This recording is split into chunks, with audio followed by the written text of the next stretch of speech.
All y'all are. Right. Let me explain. Let me help you understand. I know. I love all of you. At one time, Jewish people lived in Germany. You understand that, right? I'm German as well. I know. At one time, Jewish. That's why I asked you your nationality. At one time, Jewish people lived in Germany, didn't they? Did they? And during World War I, they fought for Germany. They loved Germany. Really? Until one day, Adolf Hitler began to exterminate them. And then they turned on their country and went for a land of their own. Well, this is what you have to understand. We have served this stinking country. There's nobody more patriotic than black people. We're the people that die in your wars, build your cities, and raise your children, and bleed in all of your wars, and reap none of the benefits. There is nobody more patriotic than us. There is nobody that has served America more than us, until one day we found out that this is the land of our oppressor. This is not our homeland. So we decided to go find our own land. So we decided to go find the land of our ancestors, just like the Jewish people did in Germany. And know what the problem with white people is? You don't respect anybody's humanity except for your own. You don't respect anybody's pain except for your own. You expect Jewish people to hate Hitler and to hate the Nazis, but you can't understand why we should hate you.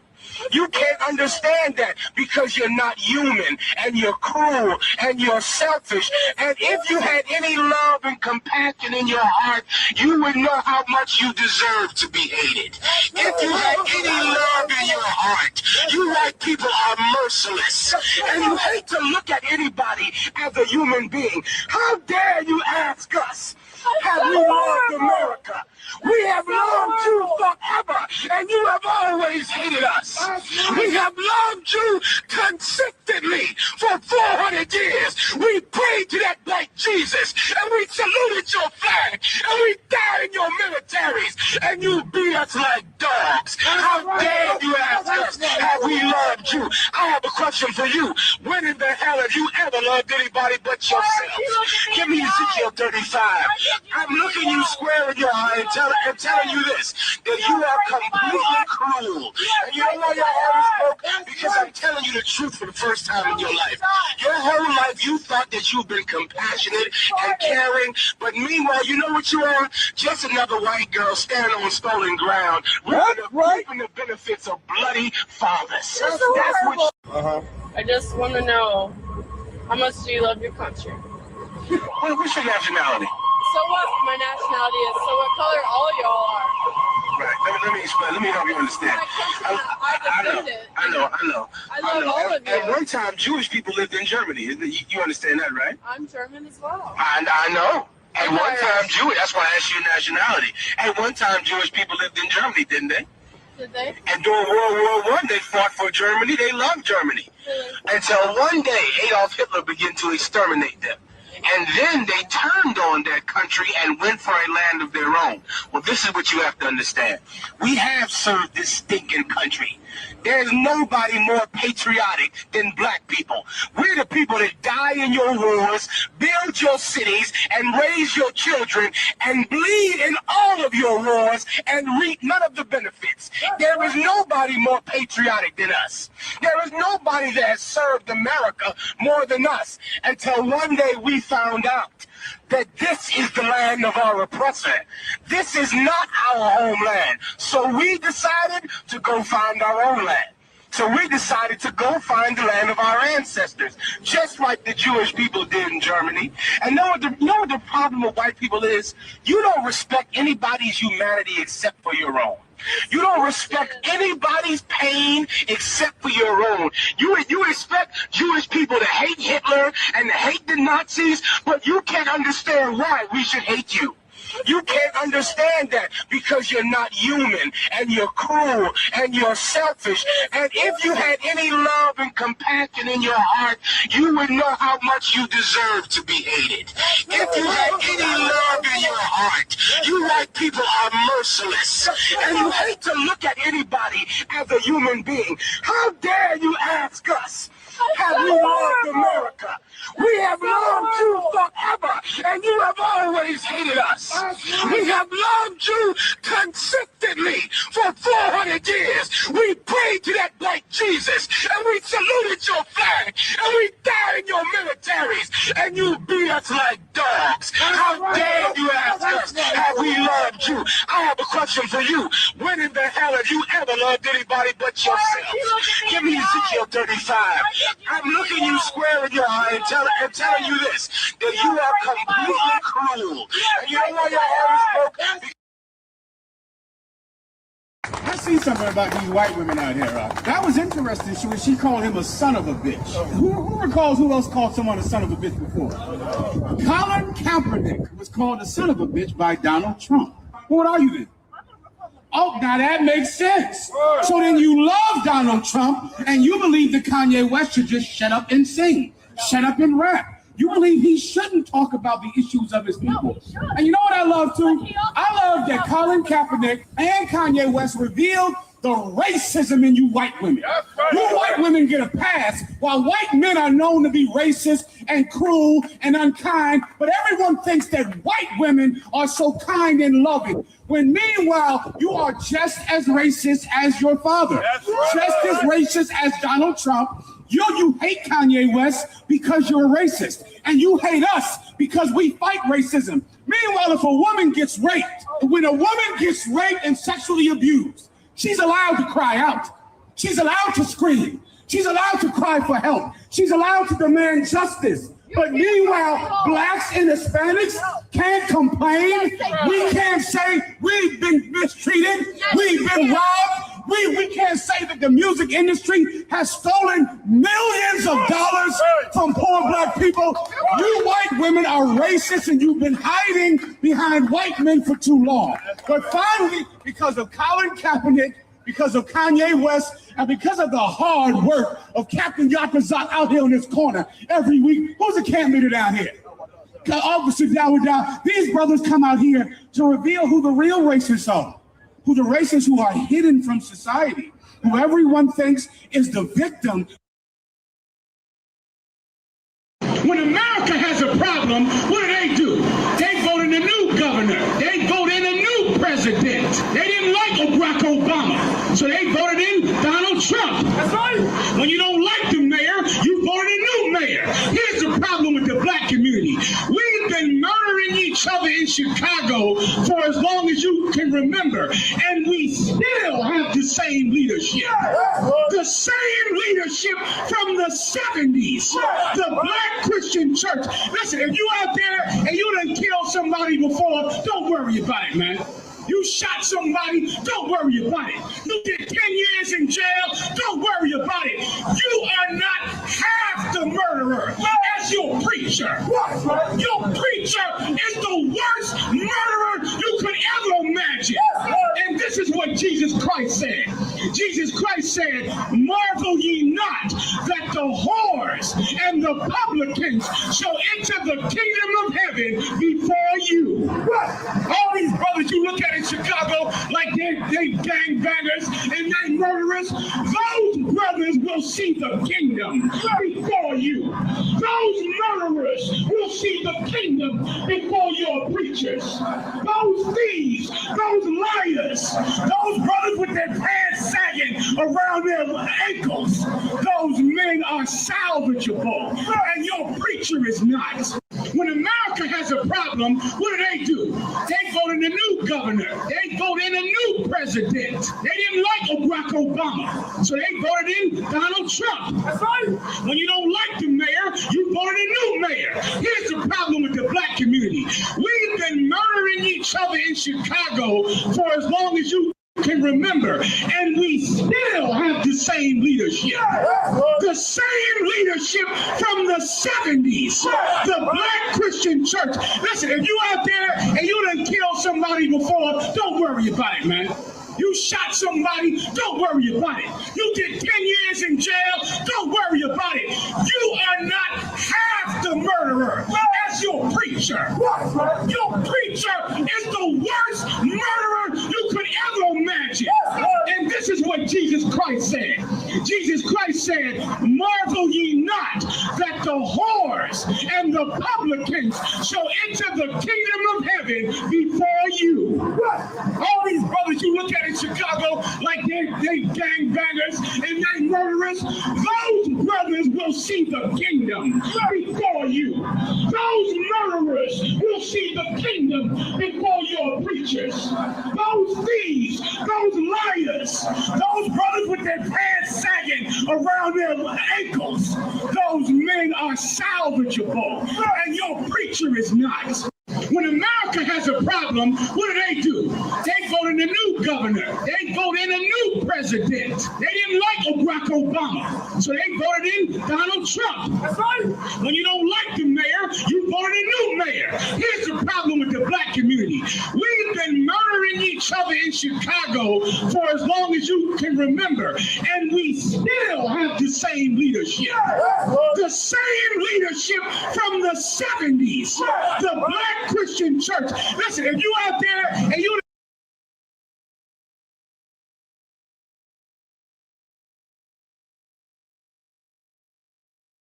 killed somebody before, don't worry about it, man. You shot somebody, don't worry about it. You did 10 years in jail, don't worry about it. You are not half the murderer as your preacher. Your preacher is the worst murderer you could ever imagine. And this is what Jesus Christ said. Jesus Christ said, marvel ye not that the whores and the publicans shall enter the kingdom of heaven before you. All these brothers you look at in Chicago like they gangbangers and they murderers, those brothers will see the kingdom before you. Those murderers will see the kingdom before your preachers. Those thieves, those liars, those brothers with their pants sagging around their ankles, those men are salvageable, and your preacher is not. When America has a problem, what do? They vote in a new governor. They vote in. One man has a white woman. Does my entire race have to forget about slavery? That's right. Because one man wants to have sex with a white girl. Do I have to forget about my people? That's right. They have sex with girls that are black. That's right. What age you want? You say nobody gives a damn about who you have sex with. But I love my sister. That's right. I love my people. That's right. I love my brother. That's right. Now, if you don't, then go to hell head. Lay in the bed next to that dog and do whatever you want to do. But don't force me to hate my people. Give me Deuteronomy 73. These black people, you sound like the Klan. Let me tell you something. You are a product of the Ku Klux Klan. That's right. The Ku Klux Klan hated black people. Now you hate black people. That's right. Now you hate yourself. That's right. Read. Deuteronomy 7:3. Neither shall thou make marriages with them. Let me tell you, here's the problem I hear today. A lot of people see us and they don't understand. The things that we say are so controversial. We live a completely different life than you do. And that's why we're not in jail. That's why we don't have AIDS. That's why we don't die like so many black people die. Because we live our lives by the commandments in this book. This is the King James Version of the Bible. And this is the key to solving black-on-black crime. Right. The key to black hatred. And the key to brothers going out and having sex with white girls. That's right. That's another damn epidemic. That's an epidemic. The minute a brother get $2 in his pocket, he run out and get a white girl and then want to come in and fight for that white girl. Want to come out here and fight for her while your own sisters don't have a man to protect them at night. That's right. While your own sisters are afraid to go to the store. You're a selfish bastard. That's right. Now, if you care, God said don't have sex with a woman outside your race. That's right. It's here in the Bible. Now, if you don't care, go home to that dog and be with her. What the hell do I care who you have sex with? Have sex with whatever you want to have sex with. But me and my people will serve God. It says separate. We read the scripture where it says, I, the Lord, am holy, who have severed you from other people. When the Lord calls Israelites holy in the Bible, he means that we are set apart from every other race on this earth. That's right. That's what holy means. I don't care how much sugar on top you want to put on it, how much sweet talk and kisses and love and teddy bears you say, you're still wrong. Either way. Now make your point. Yeah, I'm done for a second. Only for a second, but it ain't over. You don't want to talk. You want to fuss. Yeah, I do. You don't want to. I do want to fuss. You don't want to. I do. I want to complain. You don't want. I don't want to engage you. I heard your discussion. Your discussion is coming out of every. What you are saying is coming out of every TV set in America. You think it's the first time I heard the doctrine of Christianity? I've been hearing the doctrine of the Christian church my whole life. Don't come here and act like it's the first time I've heard this. George Bush says the same thing. The TV, the radio, your doctrine is coming out the walls. I hear it my whole life. And every time I hear it and go in this Bible and try to validate it, I prove you to be a liar. Every time. I thought. Yeah, I can prove it. I can prove it. Can you? Then there's one phrase that I'm going to use in this Bible. Go ahead. Use it. And it says, flee from the man when you perceive wisdom not to be. What does that mean? What does that mean? Walk away from a fool. So Christ flees from everybody? Christ didn't battle anybody? You're a damn liar. You are a liar and don't understand the Bible. You're a fool. Listen, Christ said to battle. Christ said to battle and to testify of evil in this world. You see, you Christians, if I talk sweet, right, then I would be godly. No, if I talk sweet, if I was nice, if I kissed you on the damn forehead, then you would believe I was a godly man. You're soft. If you're sure of what you and your religion has failed black people. And your religion has failed black people because you are too weak to deal with the problem of the black community. You are too weak and too soft and too lily-livered to deal with the people that I got. And now it's time for you and your religion to go the hell away and let real men deal with black people. That says separate. We read the scripture where it says, I, the Lord, am. Do I think that we're the #1 people on earth? Give me time, man. Read that. John 8:32. And ye shall know the truth. He said, what makes us so great? What makes what we say so great? Listen, ain't nothing great about us, man. But you know what? What's great? The truth is great, man. To stand up somewhere and tell the truth. Black people, you are the #1 people dying of every category that exists. And for you to still say it got nothing to do with your race, it's to be blind to your own death. How much are you going to die? Let me tell you something, man. I went to the doctor about a month ago. I went to the doctor, and the doctor told me, never take this diabetes medicine, because this diabetes medicine only kills black men. And I said, doctor, how does the medicine know that we black? Everything kills you, and it's not a coincidence. And you continue to look to the White House because you don't want to change your house. Ain't nothing great about us, but God is great, and the truth is great, and we're gonna tell the truth on this one. Do I think that we're the #1 people on earth? Give me time, man. Read that. John 8:32. And ye shall know the truth. He said, what makes us so great? What makes what we say so great? Listen, ain't nothing great about us, man. But you know what's great? The truth is great, man. To stand up somewhere and tell the truth. Black people, you are the #1 people dying of every category that exists. And for you to still say it got nothing to do with your race, it's to be blind to your own death. How much are you going to die? Let me tell you something, man. I went to the doctor about a month ago. I went to the doctor, and the doctor told me, never take this diabetes medicine, because this diabetes medicine only kills black men. And I said, doctor, how does the medicine know that we black? Everything kills you, and it's not a coincidence. And you continue to look to the White House because you don't want to change your house. Ain't nothing great about us, but God is great, and the truth is great, and we're gonna tell the truth on this one. Do I think that we're the number one people on earth? Give me time, man. Read that. John 8:32. And you shall know the truth. He said, what makes us so great? What makes what we say so great? Listen, ain't nothing great about us, man. But you know what's great? The truth is great, man. To stand up somewhere and tell the truth.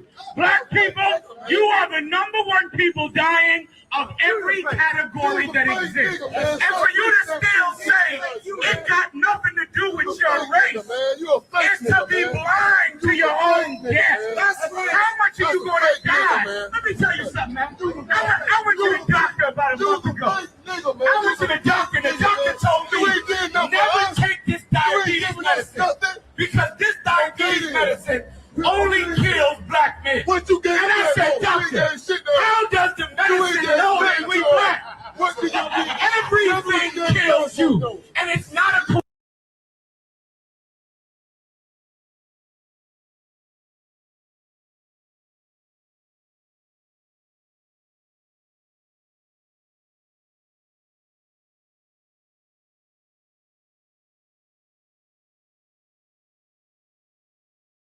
and through the fierce conversation, I can hear the Christian.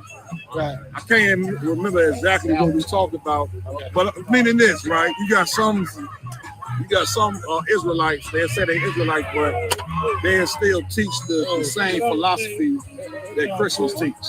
Man got to have one. The Bible's for all nations. I was sitting in the room. He said that. Yeah, the Bible is for all nations, no matter what race you are. Right? Jesus Christ died for everybody. Okay. So I can't remember specific. I conflict with some of that. Especially that one. Man supposed to have one woman. Now I tell him, Abraham. Most of them in the Bible had the people that God favored had more than one woman.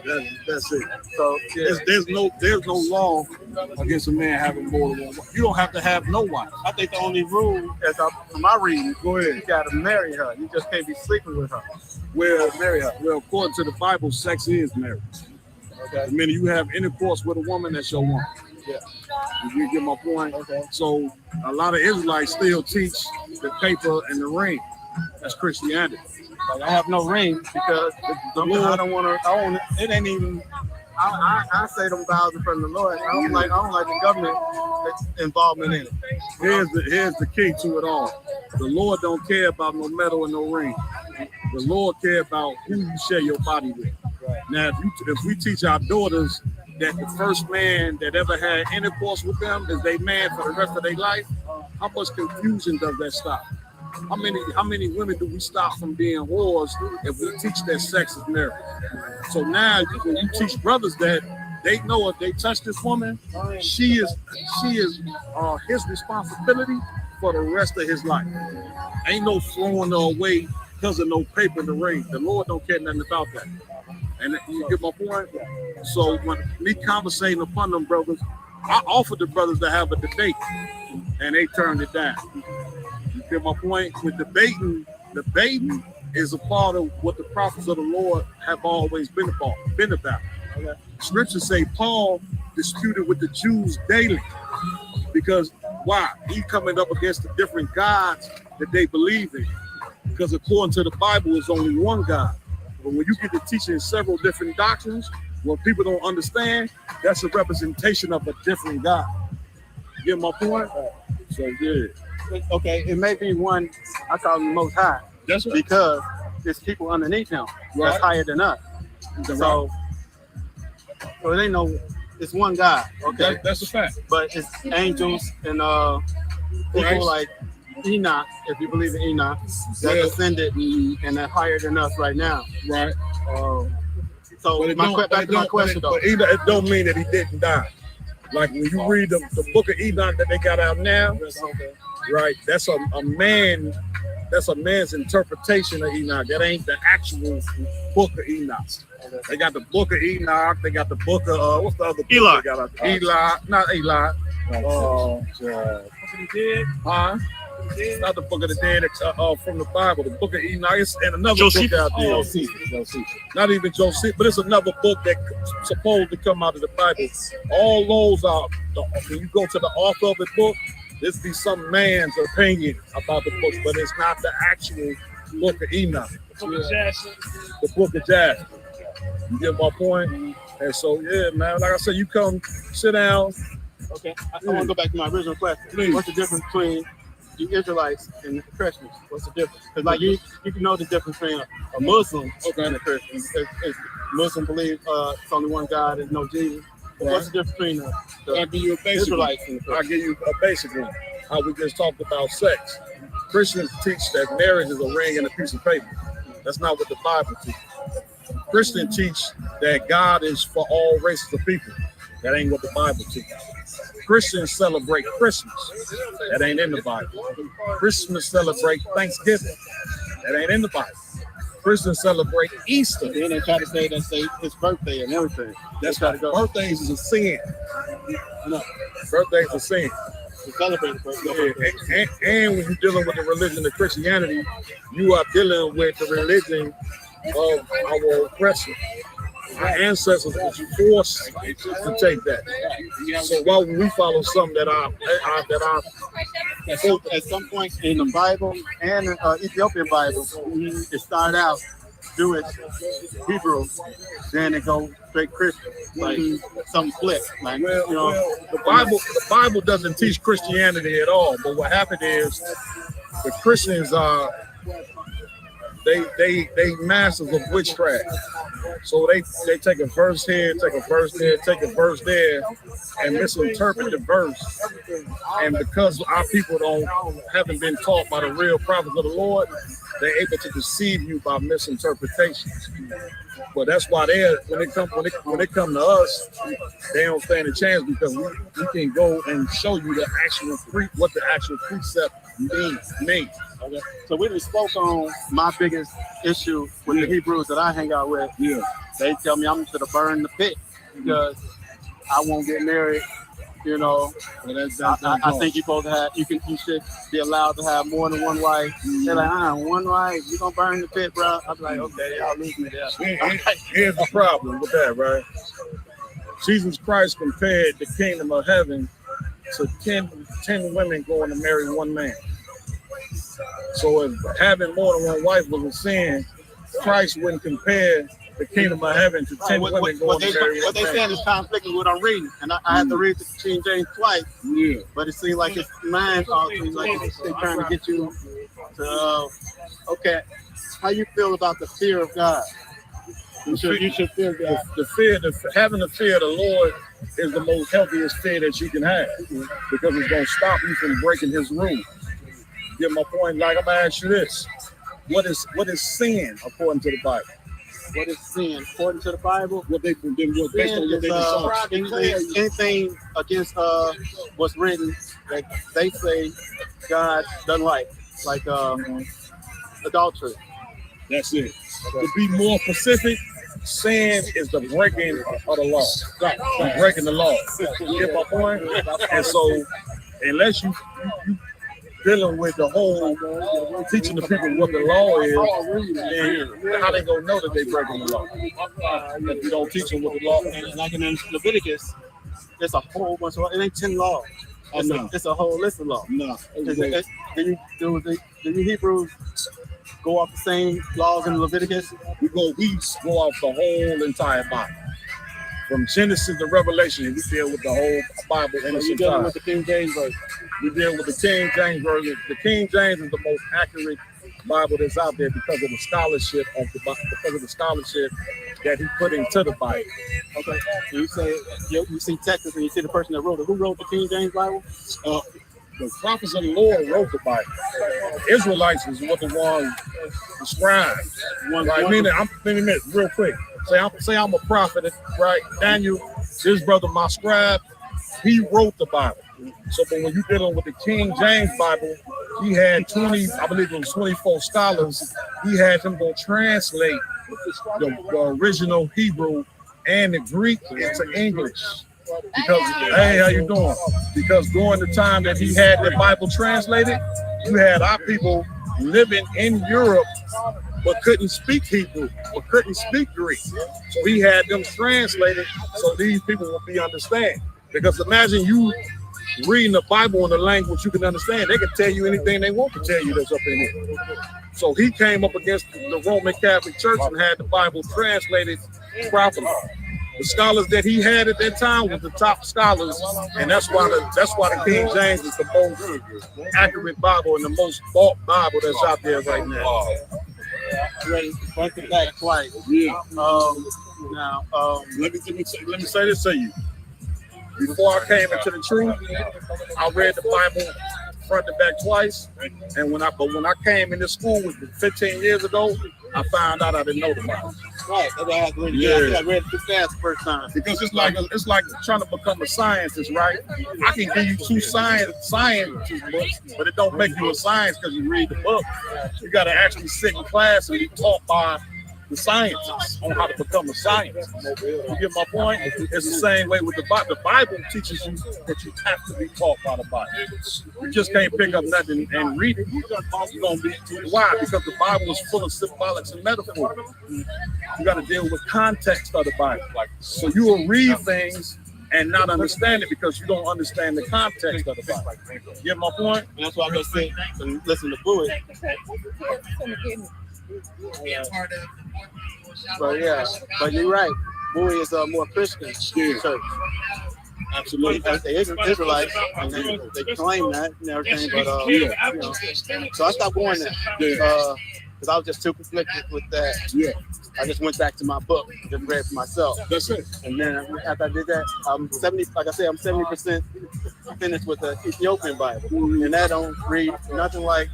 I tried to read the Quran. I can't read the Quran because it's shaming Hebrews the whole way through. Like they stayed on the top of a mountain talking about look at them heathens. That's why they got to walk through the jungle, the wilderness for 40 years. It seems like Arabs shaming the Hebrews. They on point with the accounts of what's going on, but they looking at it from a distance. They're looking at us, but they're looking at the chosen people, and they want to be that. Right. When you're dealing with Islam in itself, you're dealing with a religion. And singles. They said we don't have to wear singles no more. How you feel about that? You said singles? Singles. Shoes? Singles. Fringes. That's what I meant. Fringes. I meant fringes. Yeah, fringes is just a part of the culture. You know what I'm saying? They're supposed to remind us of remind the keeping the law. You understand? So that's something Scripture say to practice the righteous act. Y'all wearing it. So y'all don't believe in slavery. That's very Christian, man. That's why I'm telling you, I got on the phone with them brothers for 30 minutes, and I could see that here that these brothers is Christians, and they not really for the truth. With some people, it sounds good to call yourself an Israelite, but it's a whole different thing to actually follow what's in the Bible. Get my point? Right. Yeah, you're gonna be looked at as a radical. You know, we here at this event, but we teach out on the streets. That's why I had to stop coming around Israel's God because I don't see it that way sometimes. Yeah. I had to go back to my own book. That's so I'll check you guys out later. Please. All right, so. She used to come around. Talk to Bowie. No.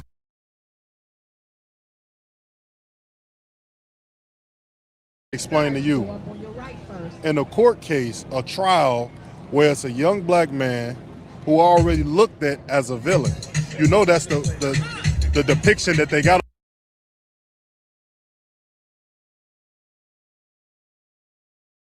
on us, right? As black men, especially young black men, YNs and everything, right? Right. So we already got that depiction on us. Right. Now you put him in a courtroom against an all-white jury and a white judge,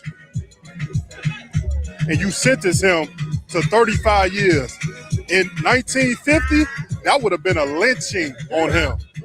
So this is what I'm trying to ask you. When you see something like that happen this is not a local case. This is a worldwide case, nationwide case. Everybody in the earth know about this, basically. How do this make black people look, and how do this make white people look? That's what I'm trying to have you understand. That's what I want you to explain to me. That's all I'm asking. Can you explain that to me? Fully explain that to you. Now but you just had all the explanations about, you know, because I agree. It's just that, honestly, man, like, I get mad at these conversations. You know, I get mad, and I don't want to walk around and slap the first white person I see. So I'm just, you said don't say nothing stupid. I'm sorry.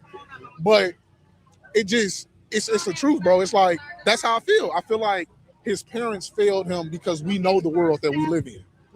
We know who controls it. We know who behind it. You know, we know that they bogusly. Like, let me shift your attention from Carmelo and put your attention on Kendrick Jenkins. That's another one. So you telling me this black individual went inside the gym and climbed inside of a mat to get his shoe and miraculously suffocated himself? You see what I'm saying? If it was us against us, that would have went totally different. Me and you got into an altercation, I did that to you and put you in a mat, it would have been on the news. Man, Joe Quan did this to who? White individual did it, who dad works for the FBI. They still can't get justice. So that's why I say this Carmelo stuff, trying to fight for it, trying to get other lawyers in it, I get it, but it's sad because it's like, we know the outcome. This is what you got to remember, though. I get what you're saying. You want true justice to be served, but this is what I want you to understand and look at. How many years have black people been in a system of injustice? How many times have, because it's a white jury, it's a white judge, and it's a biased situation, have black people been unjustly murdered, unjustly convicted, and unjustly sentenced to whatever they got sentenced to? This is what this case is about. Injustice that's going on, because if you're looking at it from the outside looking in, of course you're not on the jury, but you're looking on it from the outside looking in, you're looking at a young black man who evidently defended himself against a group of white boys Who didn't have to walk up to it? Now imagine if this wasn't 2026, when we have footage, when we have evidence, when we have proof to show that he was defending himself. Imagine if this was 1950. Nobody would give a damn about Carmelo Anthony. So right now, while we have an edge, we have evidence to show and to stand up and stand alongside our young brother. Man, we should do it full force. That's what we trying to teach. That makes sense. You know where what you come from. Yeah, no, looking at it from how you just explained it, I understand where you're coming from. Now, if I could, right now, they try to paint this picture of everybody love everybody. Let's get along. Let's just do what's right. We all bleed red. But right now, that showing that happened with Carmelo Anthony basically showed us one thing, that white people are going to defend white people. So in return, what should we do? This is the problem we have as black people. We get so mixed up within America and the festivities of America, we forget to defend and love our people to the utmost. That's what we got to do with this Carmelo court. That's the most important. You know what I'm saying? So that's what it's all about. That's really what this case is about. Did you hear what Carmelo, the Metcalf, what his father said? I didn't really tune into it too much. His father said, black people, this is why they shouldn't even be a part of the jury. Because why? Because it's only 78% of them that got a father in their home. They trying to get on welfare. Now, what the fuck that got to do with the case? What that got to do with the case? That lets you know something, that it's not just about the court case. It's about a black and white thing, no matter what they say. So with that being said, when you witness that, you got to understand, man, you got to stand with your people before all. You know what I'm saying? And that's the total matter of the situation. You know what I mean? So I appreciate you for, chopping it up with me, Quan. You know what I'm saying? Every opinion matters. Every opinion matters, you know what I mean?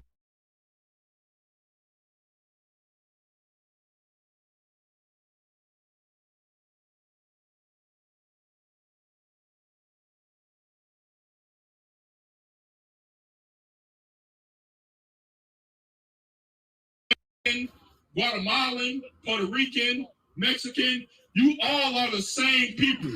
You're the same group of people, just 12 different tribes. And if you look around, you got the same spirit. The damn Negro and a Puerto Rican got the same spirit.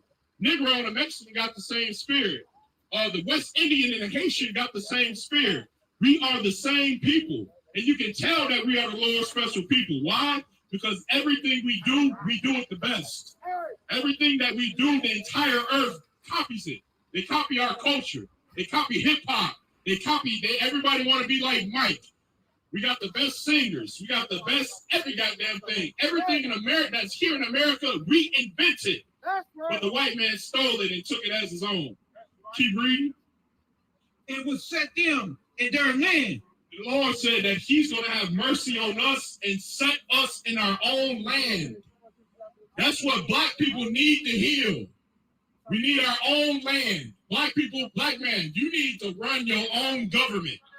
Being in a nation where white people controls everything destroys us. You got to send your damn sons and daughters to a school where the damn teacher is teaching them about LGBTQ. And you ain't got no say in that. This place is destroying us. We need to be set in our own land. And that's like inconceivable to black people. You don't even think that you can run your own nation. Slavery then destroyed you to that point where you got to walk around and think that it's better to be under the foot of white people than run your own damn society. Let me tell you something. If black people have their own society, it will be beautiful. It will be immaculate. It won't be no damn Roman Catholic priest molesting children. It won't be none of that. It won't be no Christian pastor with homos all in the choir, and it won't be none of that. It'll be peace on earth if the black man ruled.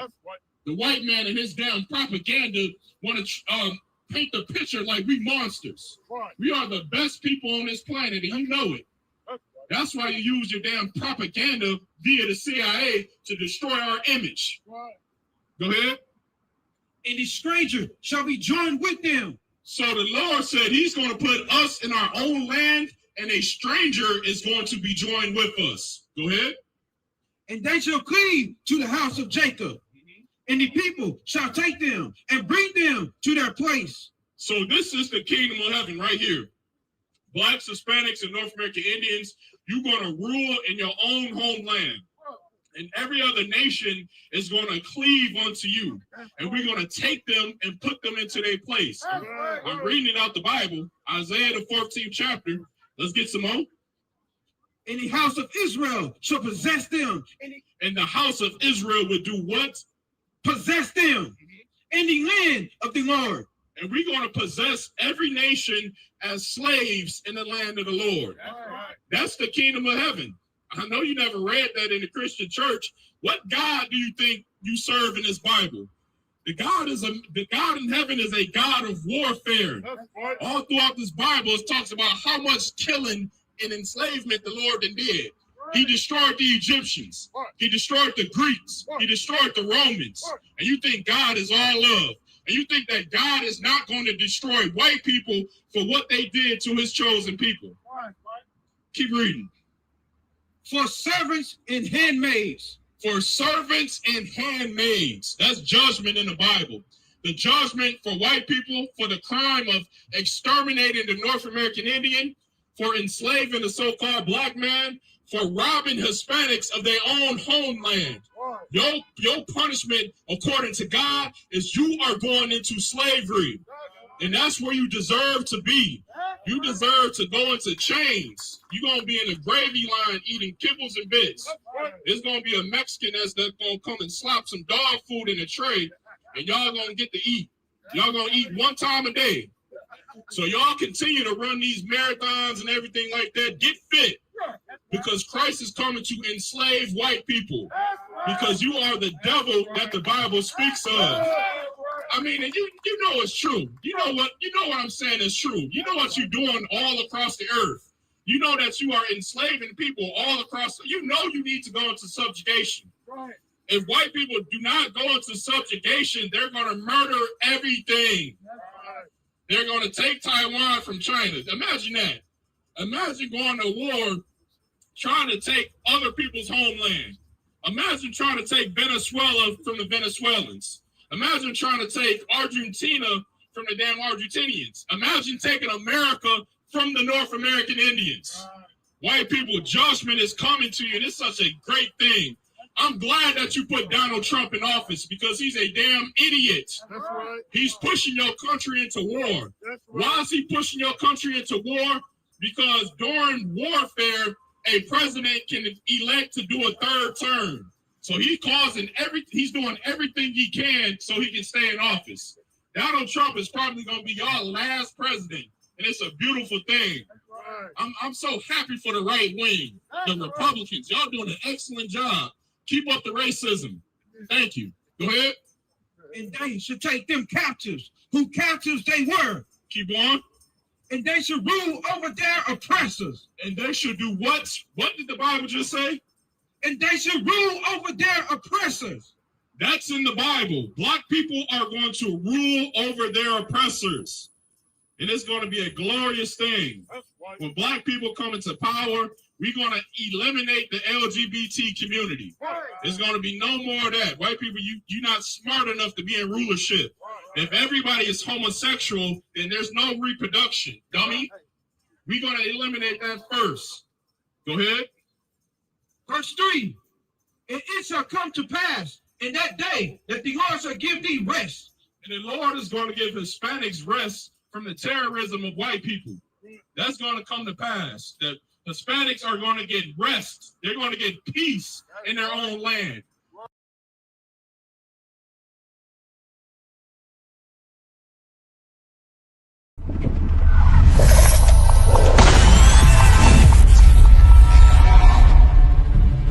You're a black Marine or a black whatever in the white man's military, that make them want to kill you more. Mm-hmm. Like when they see the uniform on you, they get an extra disdain for you. You know what I'm saying? Because they don't understand why in the hell do you want to fight for them. Cared enough about your trials and tribulations, the things that you suffered through, and how to get out of that. That's your history. You don't need a white man to have no remembrances for it. Yeah, you chastise the child too hard, oh, you creating trauma. Yeah. If you don't say nothing to the child, then you making them soft. That's it. You know what I'm saying? Like, it ain't no way for a black man to be right even when he is kidnapped. White people that's out there that want to help black and Hispanic people, the best thing you can do is just leave us the hell alone. They are all against you. They all want to destroy you, and the ultimate goal of all of them is to put you back into slavery and subjection. Real Nigga University in 5, 4, 3, 2. Let's get it. 1.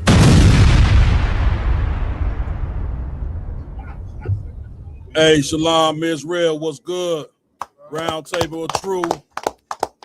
Midwest 5 weekend. Y'all know how we do it, man. We back for the 10th annual, getting it in.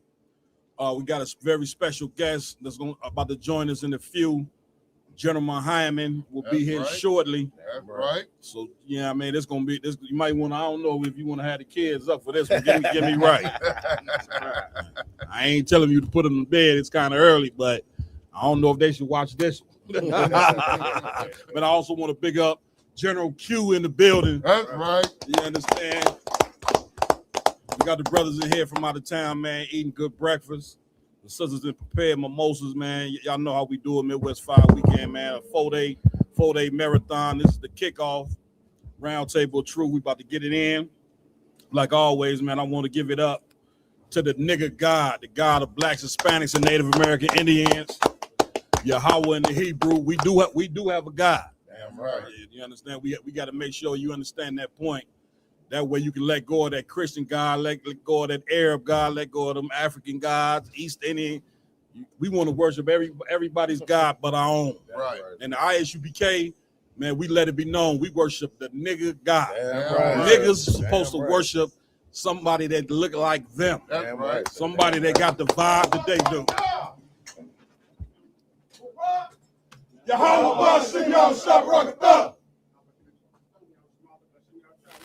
Right here,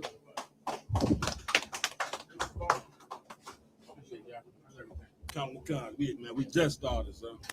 General Muhammad just walked in the building. Give it up. Give it up. How you doing, son? Like always, I also want to give it up to our king, Yahweh Shah Mashiach. Give it up. And of course, the man with the plan, none other than Commanding General Yohana. That's right. before I go to my special guest here today, I'd like to go over the host that rock it out with me every week. To my right, we got Captain Mahayaman in the building. To my far left, we got Captain Rtot in the building. To my far right, we got Captain Iwalum in the building. And to my far left, we got Officer Mahayaman in the building. I got to give it up to my tech team. They do a hell of a job in preparing. Officer Ramawan, give him a hand. Officer Raj Karab, give him a hand. And of course, we here with the man, General Mahayaman. How you feeling? I'm glad to be here. They went over everything. See everybody. Yeah, right. General, we got what Please, you need. I'm good to go. That joint right next to your Go ahead leg, and have sir. it. It's a little early for me, but I'm gonna celebrate being in Chicago. I'm doing this for y'all. Damn right. How was your flight, sir? Outstanding. No problem. Most High Christ. John, we got a few questions that brothers and sisters had sent. So if you're in mind, please. A few questions. Also, General Mahayaman will be teaching class tonight as well. Absolutely. 6 p.m. All right.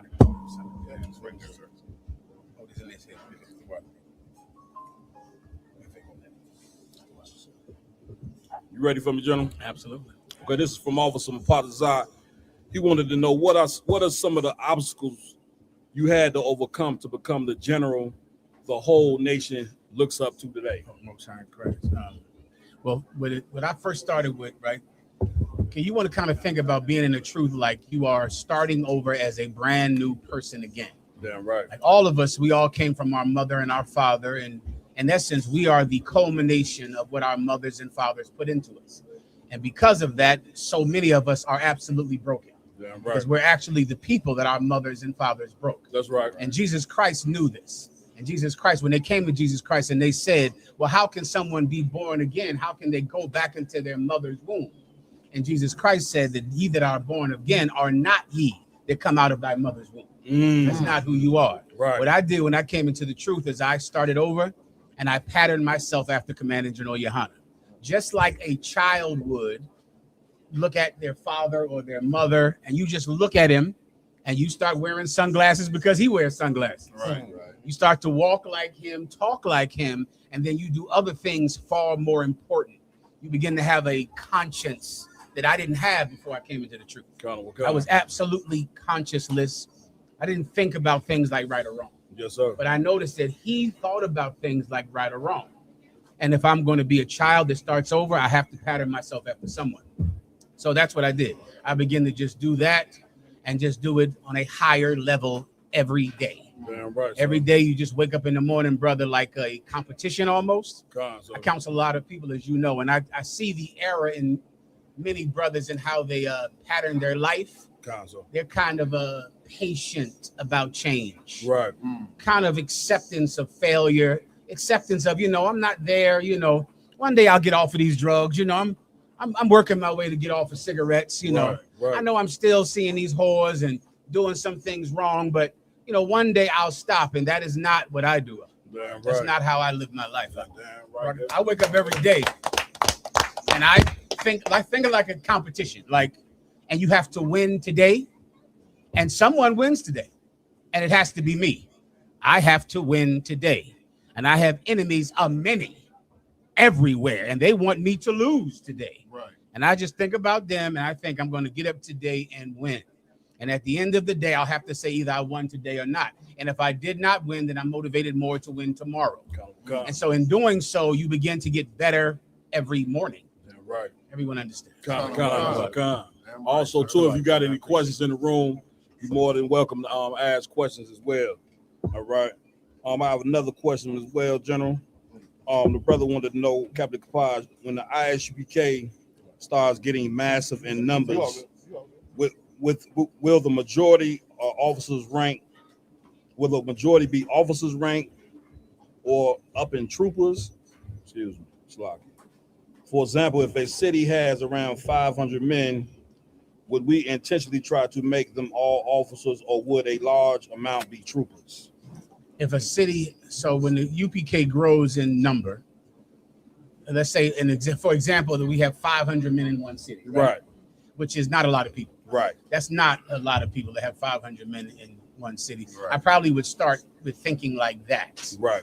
All right. That's kind of a way you need to change how you think. Can you imagine a Christian saying if they have 500 people in one city? Right. These Christians have millions of people everywhere. Damn 500 right. people is nothing. Damn right. That's nothing at all. You kind of want to think like that, because if you think 500 people is a lot, then you will think you've won when you get 500 people. Right. When really you've lost. That's right. Because the Christians have millions of people. That's right. And so that goes to the concept I just was talking about just now. You don't want to think like that. You don't want to think like, boy, we made it. Right. You know, we got 500 people and some preacher's looking at you laughing.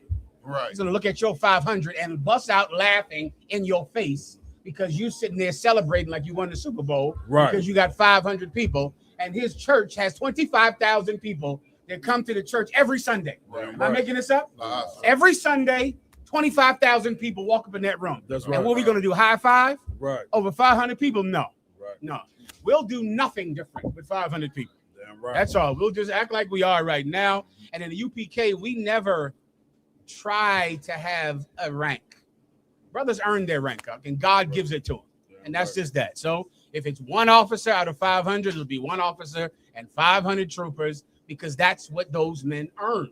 Right. Those brothers in there did the duty of troopers, but they did not do the duty of an officer, so they won't become officers. Right. And that brother, even though he's over 500 men, he has not done the duty of a captain, so he won't be a captain. Right. In the UPK, just as in the Bible under Christ, you get what you've earned. You don't become a rank because of engineering. You know, we need to have a captain. We don't.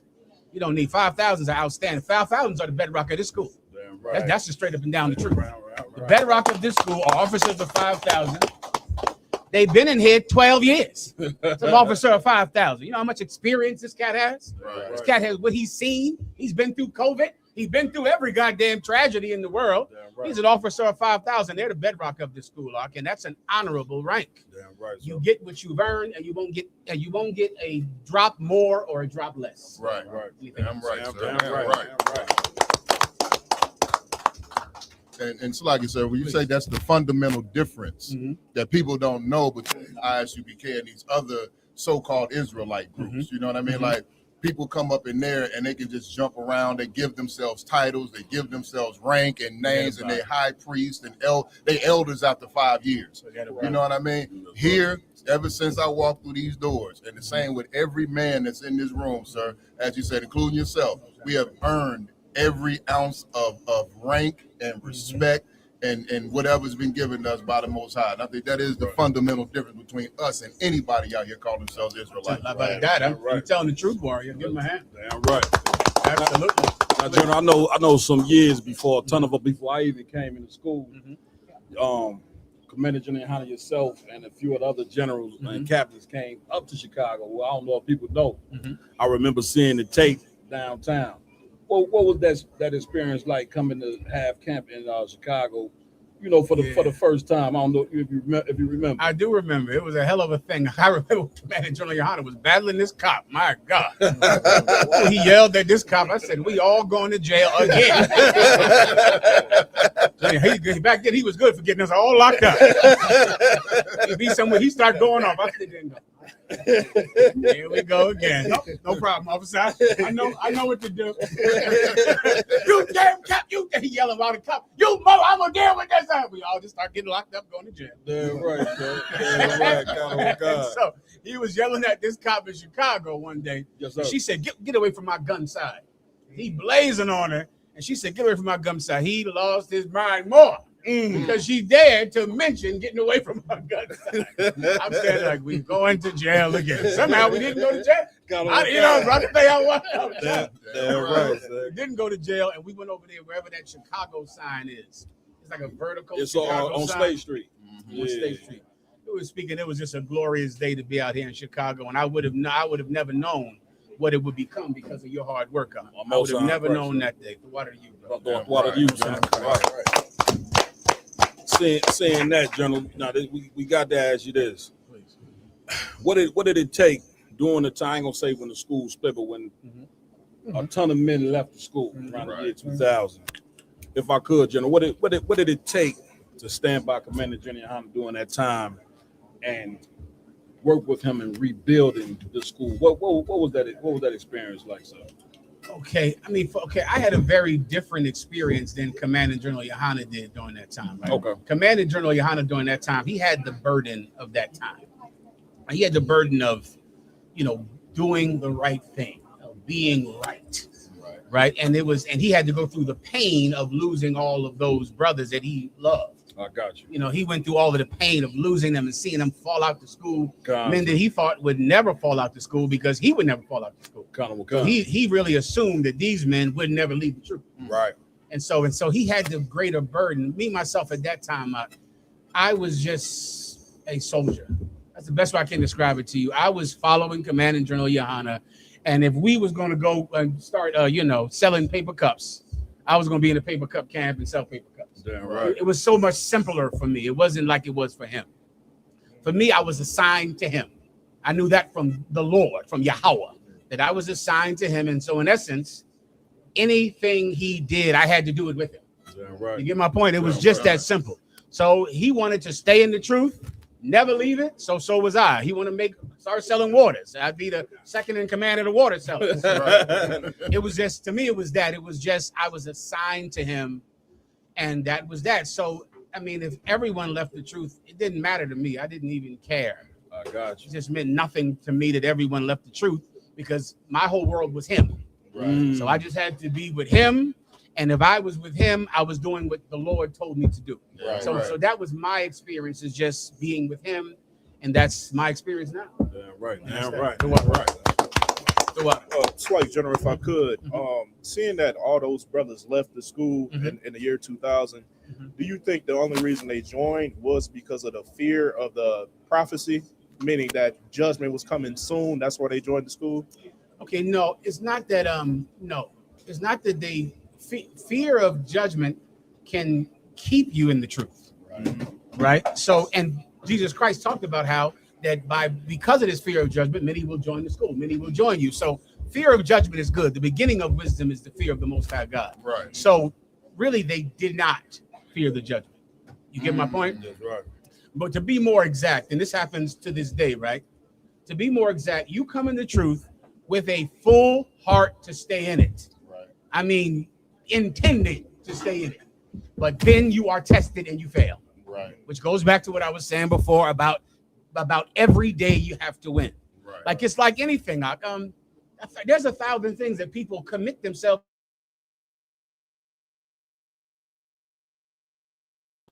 Hell no. It's the Midwest. Sisters out there, this is a rough camp to marry a brother. Whoa. These are some rough, hardcore brothers down here. Detroit, Chicago, Milwaukee, Indiana. You got to be these are hard brothers down here if you want to marry one of these brothers. Well, they would never do anything like that. But there's some places where these brothers will get a tattoo of, Shanae. Sheila. Well, don't nobody do.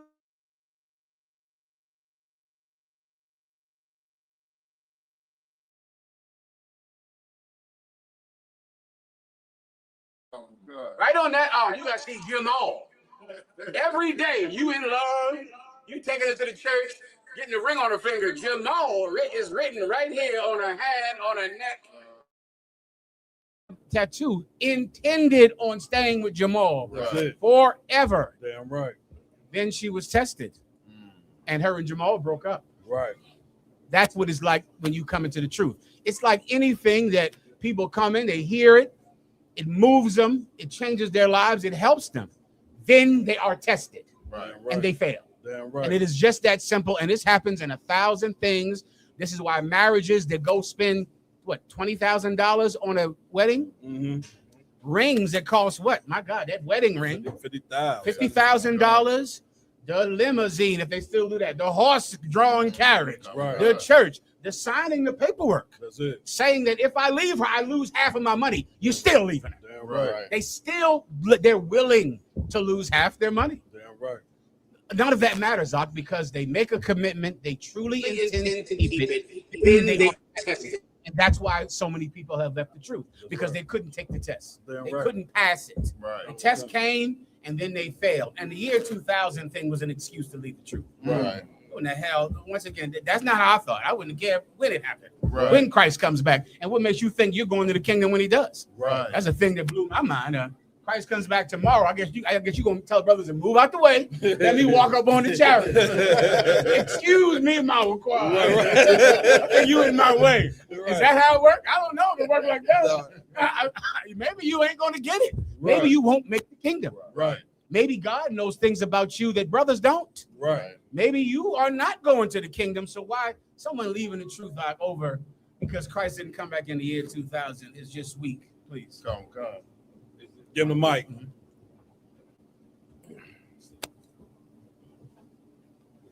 Yes, so like I said, now that I'm hearing y'all on the subject of people leaving the truth, like when it comes to those fake Israelites that used to be in One West, right? Wouldn't a good scripture be forgive your brother 77 times 7? Like they should have never found a way to leave the truth. They should just kept forgiving their brother over and over again. Am I right about that? Okay, absolutely, but that's not the reason they left the truth. Right? Okay, it can become, here's what you can't never do. Never listen to a person who tells you the reason they left the truth when they tell you what the reason was they left the truth. Because they're lying about that. Right? They're going to give you the reason that they believe is a good reason to leave. You understand? So it's like, why'd you leave the truth? Oh, because General Mahayaman was oppressing me, and General Mahayaman did this to me, and General Mahayaman, because that sounds like, oh, of course he left. He was being so mistreated. And being mistreated sounds like a good reason to leave. What can you compare this to? A woman, once again. What did they do? He was abusive. What happened to your ex? Why aren't you with Jamal? You got his name tattooed on your arm. He was emotionally and physically abusive. They go and tell their mother what? Why'd you leave Jamal? He was mean. He was cruel. He was abusive to me. And what do you do as you're listening? The new perspective, man, what do you do? Really? Boy, oh boy. I see why you left Jamal. I'm never going to be like him. I'm going to be with you. I'm never going to be abusive. I'm never going to be emotionally and physically abusive. What happens a week later? You smack upside a goddamn head. Why? Because of the same reason Jamal did. Because now you're getting it. Now you get, oh, Jamal hit you because you hit him. Now I see it because you hit me every day. So then when I hit you, you're going to tell your mother I'm abusive. Oh, you're talking evil about me every day. So when I call you a bitch, you'll call me. Now I see why Jamal is not here. People that left the truth, when they tell you why, they are acting just like a woman who's telling you the reason she's not with her ex. They are hiding their culpability to blame someone else for the relationship ending. It is a lie. It is not true. There is only one reason that people leave the truth. There are no other reasons at all. If you examine it, you will find out the desire to go back to sin. That is that. That is that. Talk to that same brother. Well, I left the school because, there was just no brotherhood in there. Brothers were abusive. So I'm sure that you don't smoke weed now. Oh, no, I do smoke weed. Yeah, I smoke every day. But I thought you left because there was no brotherhood. Yeah, but you have sex with white women? Yes, I do. But I thought you left because there was no brotherhood. That's true, but I still have sex with white women. Oh, you snort coke? Yes, I snort coke too. You go to strip clubs? Yes, you do. You do everything that you said was the reason that you like the truth. But then when you leave the truth, you go right back to sin. People leave the school like to smoke weed. Is that simple enough to understand? There is no other reason. Or else they would just leave the school and stay home and never smoke weed. Right? And they would never eat pork and never eat shrimp. That brother you talking to, he's celebrating Christmas. He's eating pork and shrimp. He's a Donald Trump supporter. He's going to leave the truth and commit sin. People leave the school for one reason and one reason only, and that is because they miss sin. They miss it like an addict. Like they enjoyed it, and then when you argue with them, when they didn't get raised up, when they thought they should have gotten raised up, when they argue with this brother, when some brother, mistreated them in some way that they did not go to counsel for, then they go, oh, that's a good reason to go get high again. Now I got my excuse. Now I have all I needed to say, yeah, I left the truth because General Mahayaman said this to me. Now I can go get high again. You left the truth to get high. Right. That's why you left the school. Anyone else? Quam, you got Captain Quam, you got it.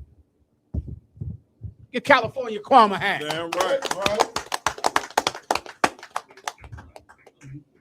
Can you hear me? So like it, sir. So that alludes me to ask this question.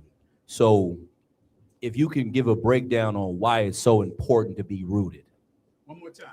Why is it important to be rooted? Yeah, that's an excellent thing. Now, that's what rooted is the perfect way to describe it, because that's what Jesus Christ, that's the analogy he gave. Right. About as someone throwing seed out, casting out seeds to plant. Some falls on stony ground, some the birds come and eat up, some gets choked by thorns, and other seeds, they go into good earth. Right. You get deep into that good earth, and then they give fruit 10-fold, 20-fold. Being rooted means this: I am so deep in it that it is such an integral part of my life that leaving it would kill me. Right. You get my point? Right. Like, okay, in essence, you're in the school, but you don't do much, right? And so because of that, leaving the school is really not going to be that much of a change in your life. You don't go to camp anyway. Right. You get my point? Right. Like, you're not in it enough to really affect your life. So, and it kind of starts small, like you start missing things. You start missing the camp. That brother that's not around too much. Right. He's making his way out to school. Like, it's like kind of how they test the waters of life outside the UPK. Oh boy. And what's the inevitable excuse? Let me give you the excuse. I was working. I have this job, and this job is taking me away from the school. I hear you. It doesn't take you away from that bitch you home with. Right. Not to call your wife a bitch, of course. I'm speaking about women who deserve to be called a bitch. Right. I'm not speaking about a wife that does not deserve to be called that. Right. But somehow brothers find time to go to the Little League game. Right. To the Christmas, forget about it. You know, the woman want to go out to, eat dinner or something like that. Right. Oh, you a working man finds a way to do the things that are important to him. Right. Which is how he makes his wife happy. Right. Which is why he makes his children happy. A cat works all goddamn day. He's still taking that broad out to dinner, going to the Little League games, doing this with the kids at the kids' graduation. He's doing, and he's definitely a working man for sure, spending time in that strip club, brother. Right. I mean, what do you think the strip money comes from? Right. Those dollars come from where? A job. Right. That's how they get dollars to throw at whores. Right. He works. This cat works all the time. Yeah, right. Yet, till what? 4 a.m. He's in a strip club, and guess what he's doing tomorrow? Going to work. Right. Going to work from the strip club, stinking like tail and glitter on his face, and he's still going to the strip club. Why? It's important to him. Right. That's all. He's making his way out. He's trying to, lessen how deep he is in the school, so that when he eventually leaves, it's not that much of a difference in his life, because he doesn't go that much anyway. Right. He doesn't participate that much anyway. Oh, but when you get all deep down in it, the scenario of a tree is the same, meaning I'm so deep in the earth that if you pull this tree out the earth, the tree dies. Right. It dies because this is where this tree lives. This is where it gets its nutrients. It has to be in here to live. Right. But if you uproot it, it's going to die. And you can get so deep into this school that really leaving is not an option. Right. Your wives are in the truth. If you leave the truth and your wife will go with you, then you're not deep enough in it. Mm-hmm. Right? You're not, if you're in the school and you know that if I come one day and say, baby, listen, they mistreat me in there. Right. I didn't get to make captain when everybody made captain. Right. They mistreat me. General Mahayaman yelled at me, and he called you a bitch, baby. I heard him say it. Anyway, so baby, listen, we're gonna leave. We're gonna have a Sabbath service at home. Right. And we're gonna leave. Now, if that wife goes, okay, then you're not deep enough in the school. Right. Right? Because even she can leave and it won't totally rip her life out of the ground. Right. Right? You're deep enough when you know if you leave, my wives are not leaving. Right? So in essence, I'll be leaving by my goddamn self if I leave. Because my kids are staying. Right. My wives are staying. Right. My friends are staying. Right. Everything in my life is wrapped up in the UPK. And if I left, I would die. That's how deep I am in it. So then what does that leave you with? Only one option. Work out your issues to stay. Because I really don't have another option, because leaving is just simply not an option. And this is done in the white man's military. The white man's military only stays together because of a contract that they sign, and they're going to put you in prison if you leave. Right? So, but we don't go to jail in here if we leave. Right? The white man's soldiers are forced to stay in the military, the white man's military. They're not there because they love America. Bastards don't love America, or else why in the hell do they make them sign the contract? Why do they put them in jail if they leave the military? That's because they don't love the white man's military. They're in there because they don't want to go to jail. That's that. So why are you in here? You're in here because you love it in here. And if you love it, you get so deep in it, so recklessly faithful, that there's really just no way you can leave. It's just you think about leaving and it's like, oh shit, what am I gonna do then? What am I gonna do if I leave? My wives are just gonna keep going to class. They're gonna go to, and I talk to those brothers. I talk to those brothers. Their wives are still in here. Out there in the UK, there's a few of them. Their wives just had some bastard left the school out in the UK. He was such a faggot, a stinking faggot. And every day I would help this brother out with his stuttering. He stuttered like a goddamn clown. He stuttered so ridiculously. It was a birth defect. Every day I'm on the phone with this brother studying Shakespeare with him. Studying Shakespeare, rehearsing William Shakespeare with him. William Shakespeare's speech, Henry V. Henry V's speech. And he and I would rehearse it. And he began to say it beautifully. And then one day he says that he believes that white people can be saved. He said, if I could, Joe, he said that to you. No, he said it to me. Oh, okay. He said that to some brothers in the UK. Okay. He said the white man can be saved. He told his wife the white man can be saved because he wanted his wife to leave the school with him. I forget the sister's name, but I should remember her name because this sister is one West. Because she stayed in the school even though her husband left the school. Captain Karathi, I can give you the name. He went to her and he said, baby, the white man can be saved. You know, they always kill me with this shit too, Kwam. They act like, yo, man, I've been researching. I learned the Greek and the Hebrew. And I've been on some studies. You know what I figured out? Christ died for everybody. Right. It took research for that. That's what my mama says, and my grandmother, and my great-grandmother, and Donald Trump and Barack Obama, Democrats and Republicans believe that Jesus Christ died for everybody. But this nigga that want to leave the truth, he's going to say, I've been studying the scriptures. And it seems like the law is done away with. You don't have to study to say that. Everyone says that. But he's going to come to you as if he figured this out on his own through research. You just listened to all of the people that come on the radio, TV, and the stripper on your lap or the sodomite between your legs.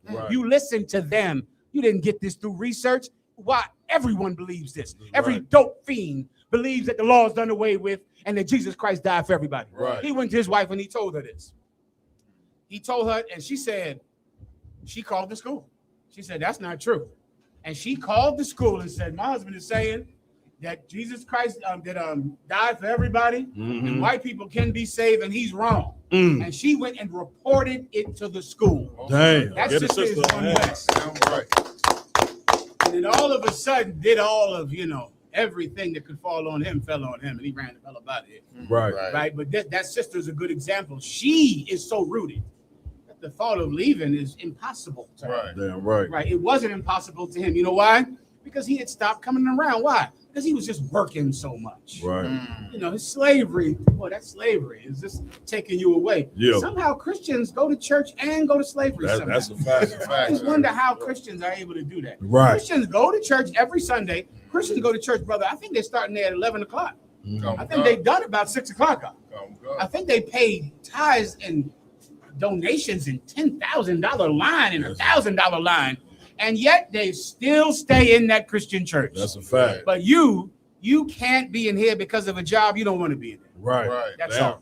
What happened a week later? He moved in with a white girl. A week later, he moved in with a white girl, and he lived with a white girl. How do I know? Because his wife told me. Then the wife girl broke up with him, and now he's somewhere stuttering like a fucking Daffy Duck, a fucking Daffy Duck stuttering idiot. Is there anything else? Or stammering? That's what they call it in the UK. A stammer. Anything else? So like it was the sister's name was Recall. Give Recall a hand out of the UK. She's going west, brother. Right. This, and not just her. His brother, goddamn Karafia's his brother. I forgot about that.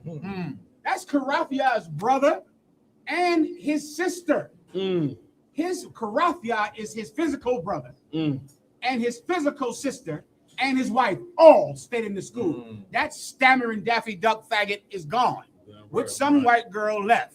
And I still counsel his wife and still teach his wife not to leave him.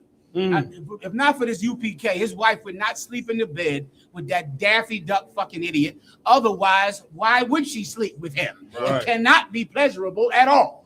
She's sleeping in the bed with him because she's one West. Anything else?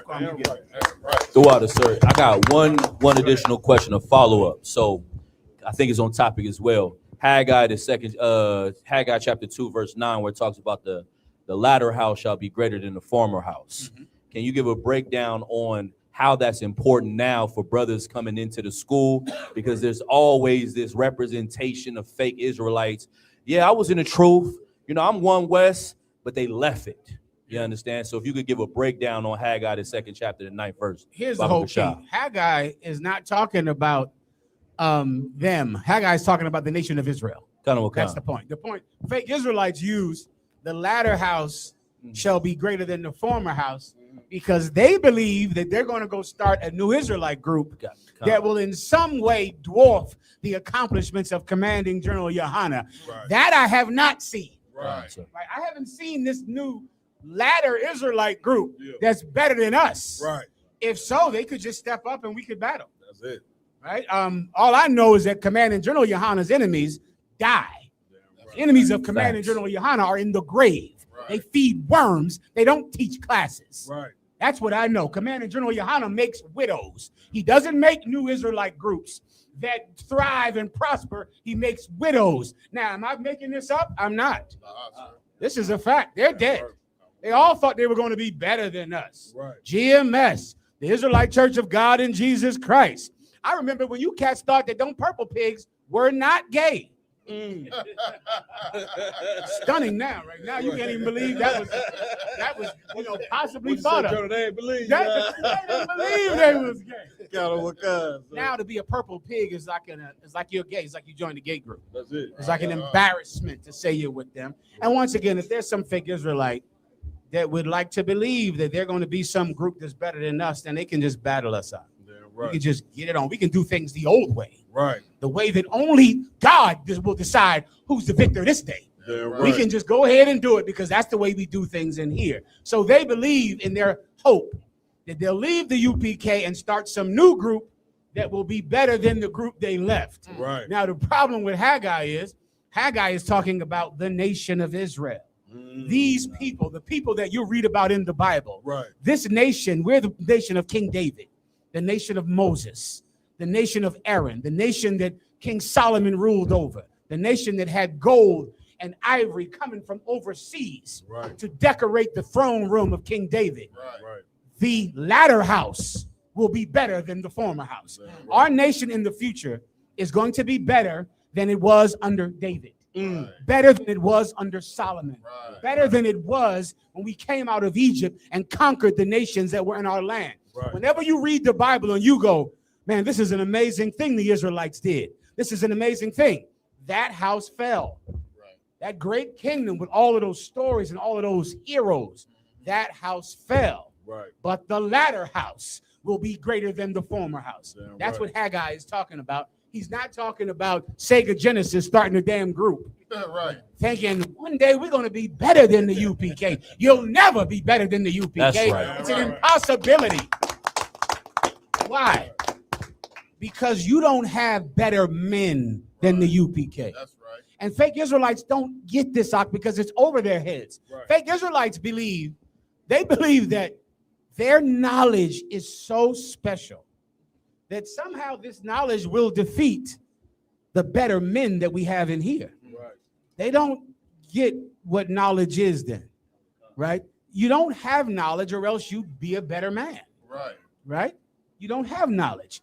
We have better men than they have in fake Israelite groups. We have better people in here. A good person will always win over a bad person. Fake Israelites don't care about the kind of person they are. Right. You understand? Right. They care about thinking that they're a theologian, right, that they understand this and the blah, blah, and the church elders, all this shit I'd never even heard of till last week. There's some things fake Israelites teach I'd never even heard of. It wasn't just part of my world in battling people.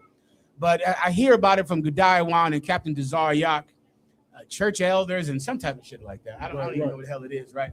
But they believe that because they learned this thing, somehow they'll defeat us. We simply have the better team. We have the better players on our team. Right. You get the point? We have the better players on our team, so it's impossible to beat us. It's just you can't. Right. You have terrible people on your team. Right. The people on your team get pegged in the butt.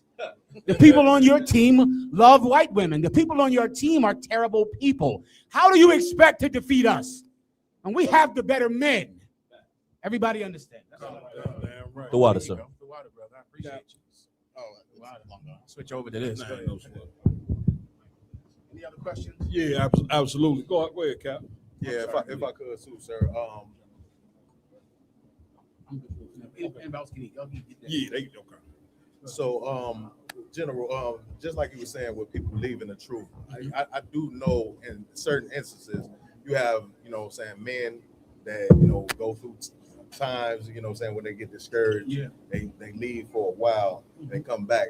So as a leader, what like mentality should we have when it comes down to if a brother needs just encouragement, or if a brother, like he's just gonna step off. If you can understand. I think I do understand. Okay, it's like a two-pronged attack, right? Here's the first thing you have to do. You have to, if a brother, the Bible says a wise man falls 7 times, right? The Bible talks about forgiveness and giving a brother another chance. And Jesus Christ, taught that. And so you want to you got to have men in your school that are a gateway for people that left the school to come back. Right. That's what Commanding General Yohana is excellent at. Commanding General Yohana is a gateway for a brother that has fallen in an error. He's fallen down in an error, and Commanding General Yohana, his heart is open so that he doesn't, because this brother broke his oath and laid down his sword, Commanding General Yohana understands that he fell to a temptation, and he will accept him back and allow him back. Camp leaders, you're a camp leader. It's important to be that kind of bridge for people to be able to come back into the school, because the wiles of Satan are so skillful. And of course, men are weak in the flesh.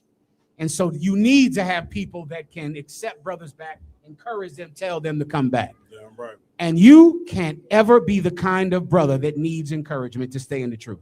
Right. That's the other side. Here's the problem, when you have an open heart to accept brothers back who left the school, many times it's because there's a part of you that will leave the school too. In essence, you sympathize. You get my point? Right. It's like saying, he left the school.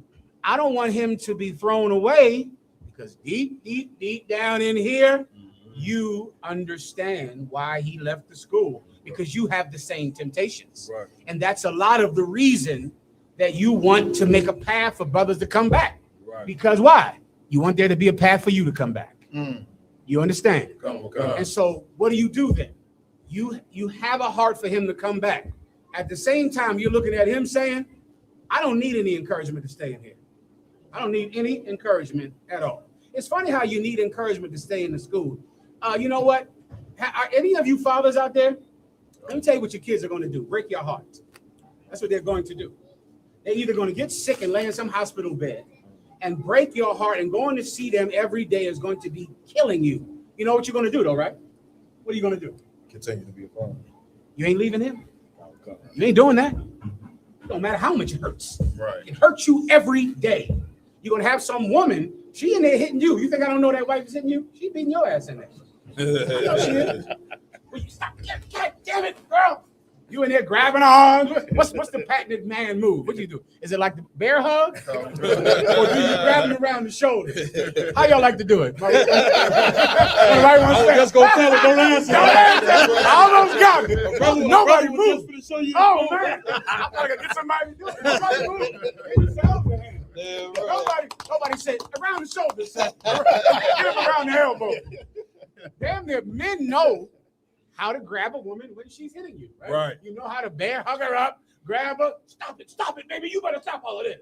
You know how to do it. You coming home? You're not leaving her. You staying with her. You don't leave something you love. That's right. Now, the reason that some people need encouragement is because they don't love it. So they need you to come on, man, hang on in there. They need you. I don't. So, and I am not a bridge for people to come back in the school. That is not my gift. I don't have the gift. My gift is just really only being around brothers that would never leave. I don't have the gift to help somebody to hang on who's fragile, who's about to fall off. And there's a perfect precept about that as well. But is it the parable of the parable of the sower? That's the one we just talking about, right? Right. And where persecution came and they left. Right. You don't want to be the kind of person that the parable of the oil. Y'all familiar with that parable? No. The parable of the 10 virgins. There were 10 virgins. They went to marry their Lord, right? I'm sorry. They went to marry their Lord. There were 5 virgins. I forget it was 5 or 7. 5 of them, they brought oil. They knew it might take a long time for their husband to get here. Right. So, and they had to wait out in the woods for him to appear. So you don't have to. You can if you want. Do your thing. All right. If you want to pull it, right? They knew it would take a long time. So they brought enough oil so that when this oil ran out, they had extra oil. Right. Because they didn't know how long it might take. Right. So they were prepared to stay as long as it took. Then there were 5 foolish virgins that filled their lamps up with oil, but did not bring extra. So really, they only could stay until this oil ran out of their lamp. Right. Then the night went on and on. All of a sudden, the foolish women, their lamps started to go out. And what did they say? Who knows the rest? Please. It's like you said, can we borrow some of your oil? They went to the wise women and said, can I get some of your oil? Can you help me stay? And brother, I've seen that too much in my workout. I've tried to make brothers stay in the school. I've done it. Right. I mean, I've been around a little few years, and I don't know a thing that I haven't done to know you shouldn't do it. Right. You get my point? I've done that where this cat wants to smoke crack. Right. He's intent on smoking crack. What am I doing? Come live with me. Right. Come stay in my house. Right. Come be here. Let me watch you every day. Mawakwa, Mawakwa, you had a brother. He used to make him Mawakwa every day had to watch him take a pill. Every single day on a video phone. You remember this brother, Jordan? Yeah, where is he at? Long gone. Shalom. Now, every day, Mawakwa would watch him take his medication. Look at his tongue to make sure he took his pill. That's it. Every single day. Yeah, right. Guess what happens eventually? He just stops calling. Yeah. And he left the school. Right. Like, I've tried this. You get my point? I've tried forcing them to take their meds, forcing them to do this, move them into your house. Try everything you can do to get them to stay. Right. You just can't. I can't give you all my oil. What did the women say? When they went to the wise women, they said, listen, can you give us some of your oil? Because we didn't bring any. She said, you better go get your own. Because if I give you my oil, then I won't have any to meet my Lord. Right. If I pour myself into everybody that wants to leave the school, then before you know it, I'm leaving the school. Right. I'm worn the hell out, drained of all my energy, because what happens time after time? If you keep trying to get brothers to stay in the school and they keep leaving, what does that do to you? There's one word. It discourages you, right? See how you said they get discouraged? You know what's real discouraging? Brothers, you try to keep in the school and they keep leaving. Brothers, you watching him take his pill. I've been saying that. Yeah, I mean, you trying. Yeah. You were trying with this cat out. Right. Trying your goddamnedest to get him to take this medication. Imagine watching a grown man make him take a pill. He fucking grown. Right. But my quad is like, come on, you take your pill today? You take your pill, you in class, you gotta be in class every week. Before you know it, like that happens enough, you start to get depressed. I don't ever get depressed, ever.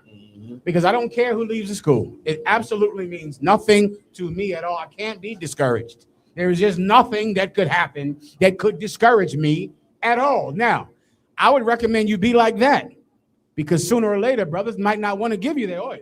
Right. You understand? Brothers might get sick of trying to get you to stay around. Right. But once again, that's not my office. Right. You brothers that are doing that, you're doing a great thing. Commanding General Yohana wants you to do it. Commanding General Yohana does it. Commanding General Yohana always reaches out to brothers who have left the school, because he knows so many of them over the years, that he always gives them a way to come back without being shamed. And that's the right thing to do. Damn right. Good to go? If I could, General. The only reason why I watched him take that pill on the video every day is I needed a reader. I've done that. I only had a few beds. Shit. You know what I mean? But what was beautiful about it, when he left, the Lord sent me, as you can see, he sent me more how it men, works. which is why a man should never care if somebody leaves the school. Get mad. You know what I mean? Yeah. I know what you mean, brother. Go ahead. Cap. If I could, Coach, that's the definition of being rooted. And knowing that nothing that everyone else does around you is going to affect you and what you do in the school. You understand? Like Captain O'Quart always says, like he'll call the brothers, be like, hey, let's come to the school, let's just kick it for drinks. Because he knows being around the Akim that are rooted is going to keep you rooted as well. That's how it works. I'll give my hand. You telling the truth. You gotta just want to be here. Come. And if you don't, it's a hard thing to keep somebody around that don't want to be here. It's just a rough thing. I don't know the cure for that. Right. You get my Damn point? right. You don't want to be here, but I know how to want to be here. I know you get so deep in it that it just becomes too integral in your life, and there's really no way to leave, so you don't even think about it, because there's really, it's an impossibility. So you think about other solutions to your problems. Other ways to, you got a problem with a brother, there's a solution to that. You got a money problem, a slavery problem. There's a solution to that, as long as you know that there is one thing that is not the solution, and that's leaving. Damn right. Please. Oh, Sluggish. So I was just gonna try to add on and say, a lot of brothers in fake Israelite groups, brothers that are trying to come in, they may think that's cold. You know what I'm saying? But it's not cold. It's actually a lot of love. You know what I'm saying? Because you have to have, the Lord is not a respecter of persons. You know what I'm saying? Even though we love each other and we love his brother, we love the brotherhood and the truth in our nation more than one particular brother or sister. And that's the way that we have to be. You know what I'm saying? Like maybe that brother come back, maybe he won't. The Lord has sent somebody to replace him if his role was that vital. You know what I'm saying? This has to keep going, because it's not about me. It's not about you or anybody else. This is about our people coming back to who we are, so we can raise our nation and get out of this captivity. And that takes priority over everything. Yeah, man, he's telling the truth. And now they want to He's telling the truth. You're a warrior. Damn right. Anything else? If I could, General, I want to switch gears for a minute. Sure. General, you do a lot of counseling with fixing families, fixing relationships, counseling brothers and sisters day and night. How do we address the issue, or how do we fix the issue of the broken black and brown family? Like, what are the keys to fixing, the black family here in America? Well, that's really the same topic. Okay, leaving the truth is really the same thing and the same cause of broken families, right? It's the exact same thing. Cuando dejas la verdad, tú dejas a tu familia, right? When you leave the truth, you leave your family, right? The whole essence of what we're doing here is a family, right? We got a father, we got fathers, and we got brothers, and we got sisters, right? We're building a family in here, and it's impossible to build a family if you are a bad person, right? The reason that the family is broken is because the people are broken, and it's so many people have tried to, in essence, this is the right. So many people, in essence, you try to build a family without being a better person, and you can't. And it's done all the time. Some Christian is trying to, you know what we're going to do? We're going to stay together. We're going to stay together, and we're going to not leave each other. You're going to leave each other. Why? Because you're a terrible person, and you don't keep oaths. Like, imagine trying to make an oath to stay with a woman when you're an oath breaker. Right. But you got Christians out by the cajillions who are making an oath to never leave their wife. Why? To keep the family together. Right. They all do it. They sign the contract. That's a fact. They buy the house. They move in together. And what do they say? We're never going to be a broken family. We're going to stay together forever. Why? Because my father wasn't in my life. So we're going to get married and we're going to stay together. Here's the problem, Mark. You are an oath breaker. What difference does it make if an oath breaker makes an oath? Right. You're making all kinds of effing oaths. Who cares? Right. You're a traitor. You're not someone that can keep an oath. You pick some woman. She says, yes, I will marry you. I'm going to, the bitch wears white. She's wearing white at the damn thing. She's had sex with everyone, period. Right. She's giving out so much oral sex. She should cut a hole in the back of her head so she can have a new hole to give oral sex in. Good. And what does she do one day though when she meets you? Because what are you? You're a high value man. What's the word for you? You bring a lot to the table. Right. So she's going to wear white and she's marrying you. That's it. That's it. She's settling down now. Huh? What happens a year later? She uses her new blowhole and has sex with someone else. Right. Why? Because she's a terrible person. Okay. Don't try to build good families. Forget that. Right. Be a better person. That's right. If you're a better person, you're going to have better friends, better wives. Right. You'll pick a better job. Right. Right? Many of you only have a job because they don't piss test. That's why you got your job. That's a fact. You don't have the job of your full capability. Right. You got a job because they don't piss test. Right. And so that's the job for you. The minute you hear they piss test, never mind, thank you. You get up and walk out the goddamn office. The minute you hear there's a piss test. I don't know this. I did this. Oh, really? Okay. Well, thank you very much.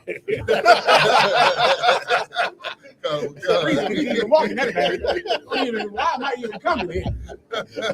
I remember in the world, brother, I be talking to a broad in the world. Yeah, you smoke weed? You don't smoke weed? Listen, it was good talking to you. This job, you can't smoke weed. Well, listen, it was nice being there for a second. Right. That was it. I had to get high. Damn right. Is that the job, my full capability? No, it's the job that will have a piece of shit like me. Right? Who's a woman you're with? A woman that will have a piece of shit like you.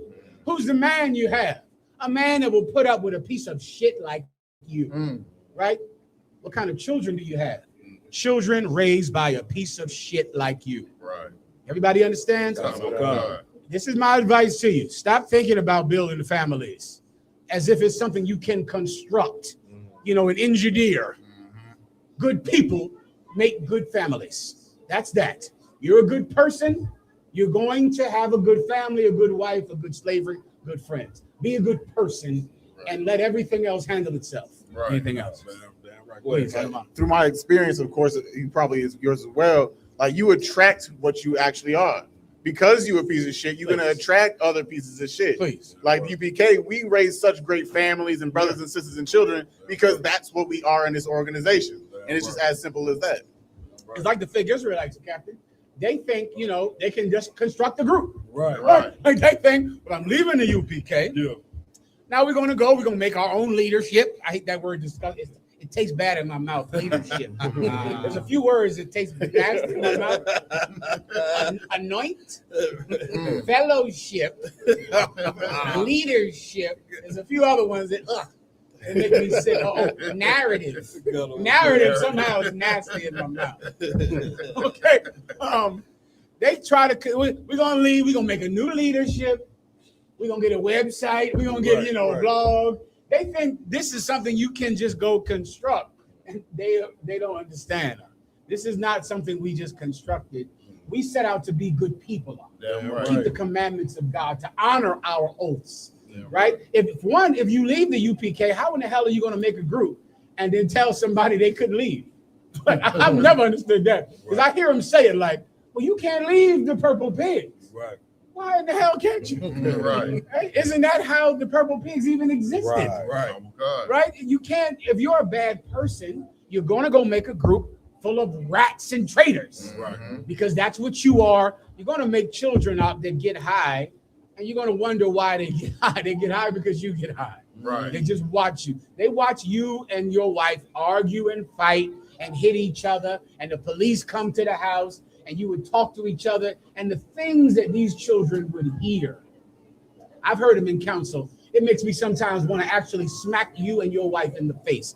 So many times I thought to myself, if not for Commanding General Yohana, I am going to hit this bitch and her faggot husband. I'm going to hit them both. Right. I'm going to smack him in the face, and I'm going to smack her in the face. I'm going to do it because it feels like I must do it, but I know Commanding General Yohana would not allow something like that. But it makes me so angry to talk to a child and to hear what this child saw and heard, and that you did it right in front of the child, like the child was no more than a dog or a cat. You know how you might argue in front of a cat? Right. You know, like you take no thought that the cat is sitting there. That baby is sitting there watching, listening to it. And some of you stupid bitches that have you talking to other men on Facebook. You're married. You're talking to other men on Facebook. Committing adultery on your husband. Right. And I always think to myself, what is this little boy going to do when he finds out why you and his mom broke up? Brother, when you find out that your mother and father broke up because your mother was sucking penises and having sex with men, that is going to create a broken child. It's like, okay, you'll never be able to think of your mother as pure. Right. And kids need that. Kids need to, especially a boy. A boy needs to look at his mom like she's not a sexual object. Right. You understand? Damn right. But when you realize that your mom and dad, they broke up because, you know, my mom, she got caught talking to other men. Right. She was out talking to men. You're going to think about some man having sex with your mom. Then your mom is bringing other men in the house. And then you're going to go out in this world and kill a lot of people on the west side of Chicago. Right. You're going to kill a lot of people on the south side. Right. You're going to be killing so many people. If you wonder what's been wrong with Chicago in the past, it's having parents that were pieces of garbage. That's right. So now this parent is raising you, getting high. What was this thing I recently saw? Captain Desariak showed me of Wiz Khalifa. That's his name. And he was talking about how his son or daughter goes to school smelling like weed. Kind of a gun. Right? And he said, because, my kid smells like weed because, it's legal. Right. And when he said it's legal, like it gave me that cringe, like I wanted to smack him in his face until he fell down on the ground. Because in his mind, the only reason. Right. So it's now that weed is legal, he can just blow smoke right in the kid's face. Right. Because it's legal. Exactly. And the baby is going to school with a contact high. But it's okay because it's legal. Right. Well, that child is going to kill a lot of people in some city. And right here in Chicago, some of you were that child who had to grow up and see this in your house, and you killed people in this city because of what you saw. Right. And the next generation is going to just grow up, and you're going to think you're killing people because they're gangster disciples or black disciples or vice lords. That is just a good reason, like a good reason to leave the school. It's just, you're not killing him because he's in a rival gang. Right? You're killing him because you need to kill somebody. Right. What your mother and your father did to you creates some urge in you that is insatiable to give out violence because you saw and grew up in violence. And him being from 3 blocks up is a good enough reason, right? Him being from 2 blocks up there, or sometimes around the corner, right? Sometimes at the top of the block. Right. That's a good enough reason to kill him because I need to kill someone. Right. Because of the kind of mother and father I had. Right. Everyone understand. You want to think about building a family, you be a good person first. Damn right. You get to go. All right. Damn right. Any questions online in the room? I had one more, John, from room 1. Come on with it.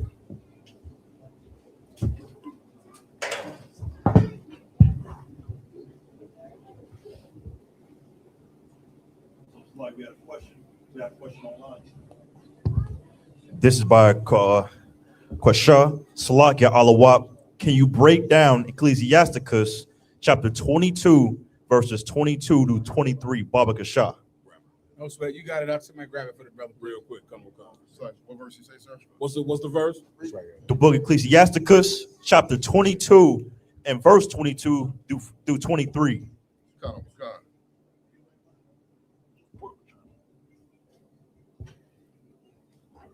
It's the book of Ecclesiasticus, chapter 22 and verse 22. If thou hast opened thy mouth against thy friend, fear not, for there may be a reconciliation, except for upbraiding, or pride, or disclosing of secrets, or a treacherous wound. Just break it down from the top. That's it. Call Rtot. No, sure. Whoever can get it. It might be you, but anybody. I'll text. I need this tomato juice. Oh, mix. Come with Khan, sir. Just from the top, right? Come with Khan. All right, go ahead. It's the book of Ecclesiasticus, chapter 22 and verse 22. If thou hast opened thy mouth against thy friend, fear not, for there may be a reconciliation. Meaning, let's say you said something wrong to your friend. Don't be afraid. He might forgive you. You say something about your friend you shouldn't have said. You know, sometimes you might be rude, or you might say something later on. You say, "Damn, I shouldn't have said that to him." Don't be afraid. It doesn't mean you're going to lose the friend simply because you've said something you should not say. He's your friend, right? And he'll forgive you. So don't be afraid that you will lose him because you might reconcile with him. Go to him. You apologize. Many times, brother, a good friend is just that, and a good friend will forgive you for saying something that you should not have said. Everyone understand? Come. Go ahead. Except for there are other times when you might not get forgiven. And these are the your brother. These are the conditions where you might not get forgiveness. I get a little more ice in it. Go ahead. Except for upbraiding. Except for what? Upbraiding. Someone look up the word upbraiding. For time's sake, upbraiding is like when you just go berserk on him and you make him so goddamn angry, he can't stand you anymore. Okay, I have the definition, sir.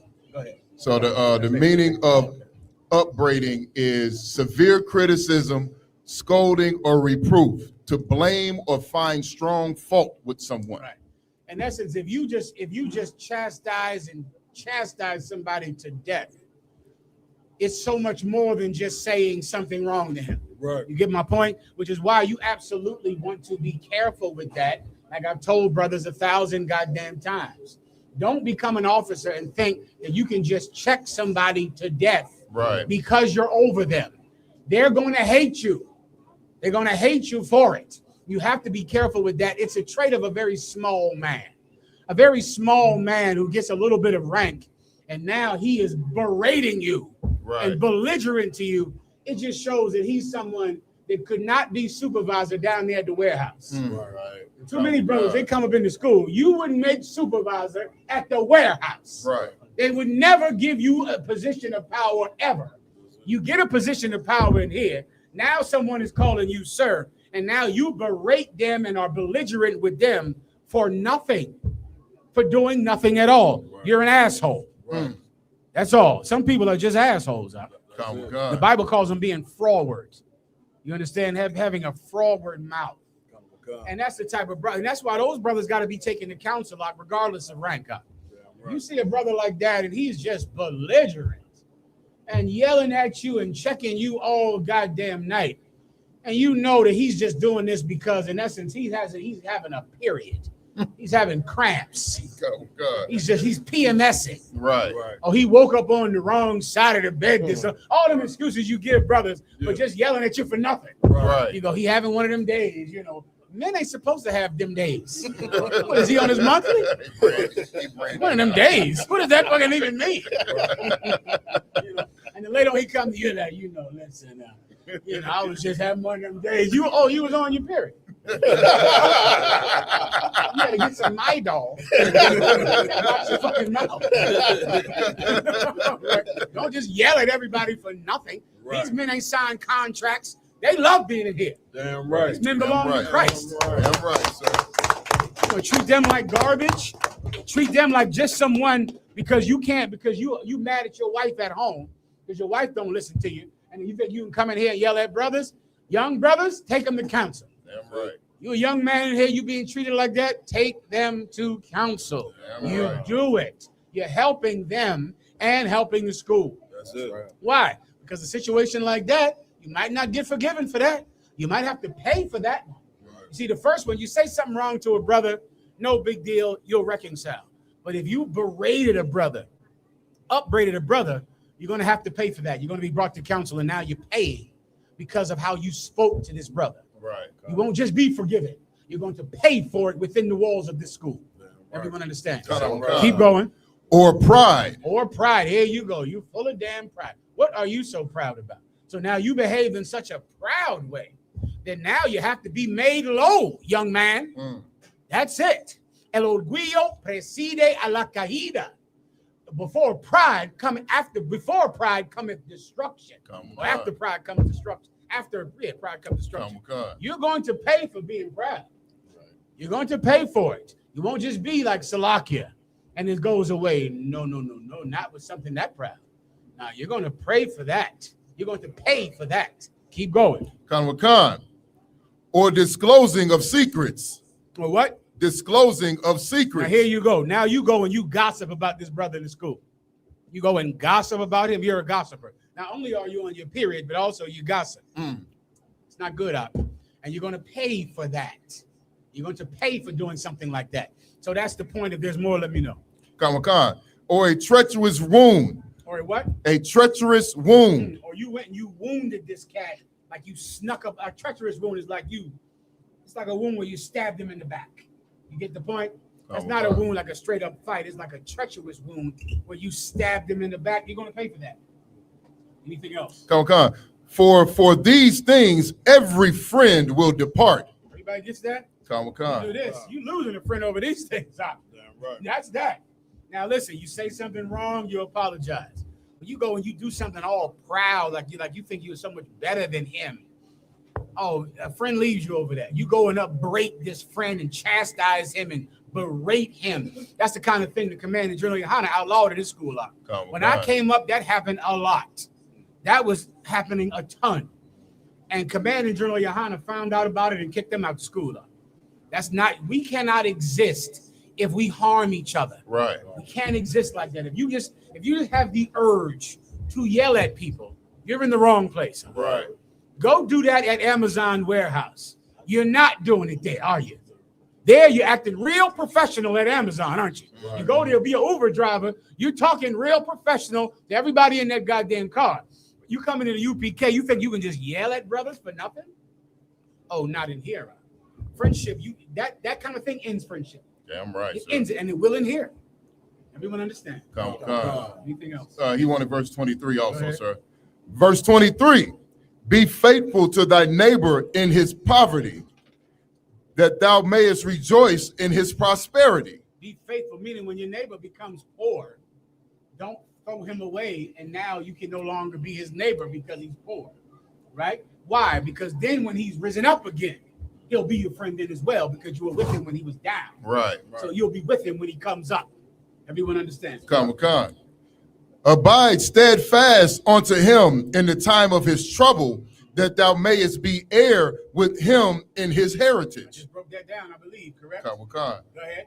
For a mean estate is not always to be condemned. The word mean estate is Old English for low, right? Be thou ever so mean, yet will thou be my brother. For whosoever shall shed his blood with me this day shall become my brother. That's from Shakespeare, right? Khan. Mean means low, right? That's what it means in Old English. Go ahead. Khan. Nor the rich that is foolish to be had in admiration. Now you go, because someone is rich, now you have them in admiration. You want them to be your neighbor. You want them to be your friend. Well, you're a fool because he's going to become poor. Right. This rich man. A lot of y'all were friends with Puff Daddy. Oh, you love that Puff Daddy. He brought a lot to the table. Right. He brought a little too much to the table. Yeah, I heard that. Well, now you don't want to be Puff Daddy's friend no more. Right. Raise your hand if you love Puff Daddy out there in Chicago. All right, give him a hand. No one raised that. They know they're going to they're going to get in the car. They're going to get in the car and do the Puff Daddy dance. Anyway, you don't want to be his friend now. I don't blame you. Okay. Well, don't love rich men because rich men become poor. Right. And just remember, poor men become rich. Right. That's the point. poor men become rich. Was there anything else? That was it on that, sir. The water, good to go? Damn right. Go I got a question for Officer Ramawan. You said, General Mahayaman, you spent decades in the ISUK under Commander General Yohana and have seen the school through growth, criticism, and countless challenges. Looking back, what was the single most controversial leadership decision you had to stand behind that many people misunderstood at the time? Let me try to think. And Misunderstood it at the time. And it's a few more parts. Oh, I'm sorry. And what biblical principle gave you the confidence to stand firm even when others disagreed?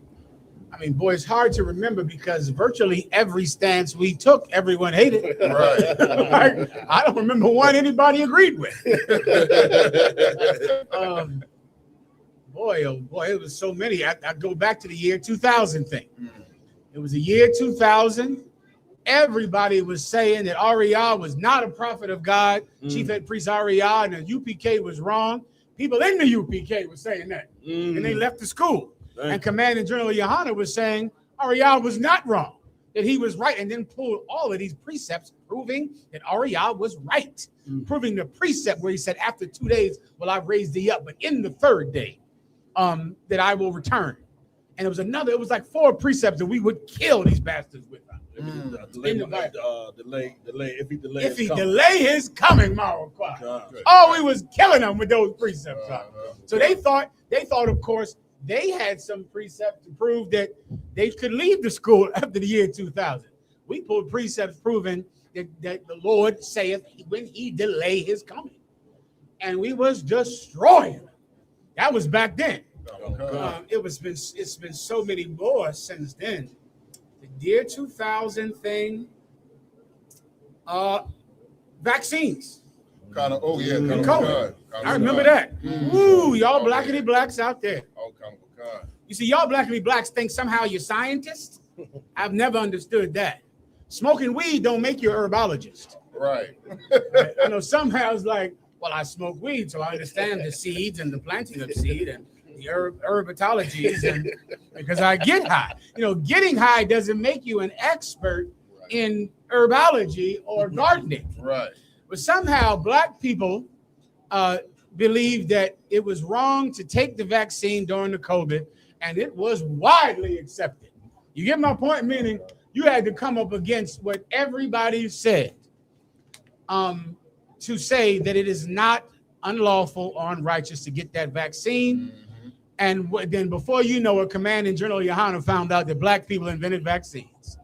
And then the precept that said, take heed to the physician and obey him and what he has. And then we was killing them. And then what happened? Everybody started to die. And everybody said, listen, where can I get that vaccine at? Right. Now, guess what's happening right now? Measles. I wish you don't have Alexa in here, right? Ask your phone what measles cases there were in 2020. I think there was 15 measles cases, 30 measles cases. When he gets it, let me know. And then give me what the measles cases are right now. There were 13 confirmed cases of measles reported in the United States in 2020. In the United States, there was 13 people that had measles. How many people have measles today?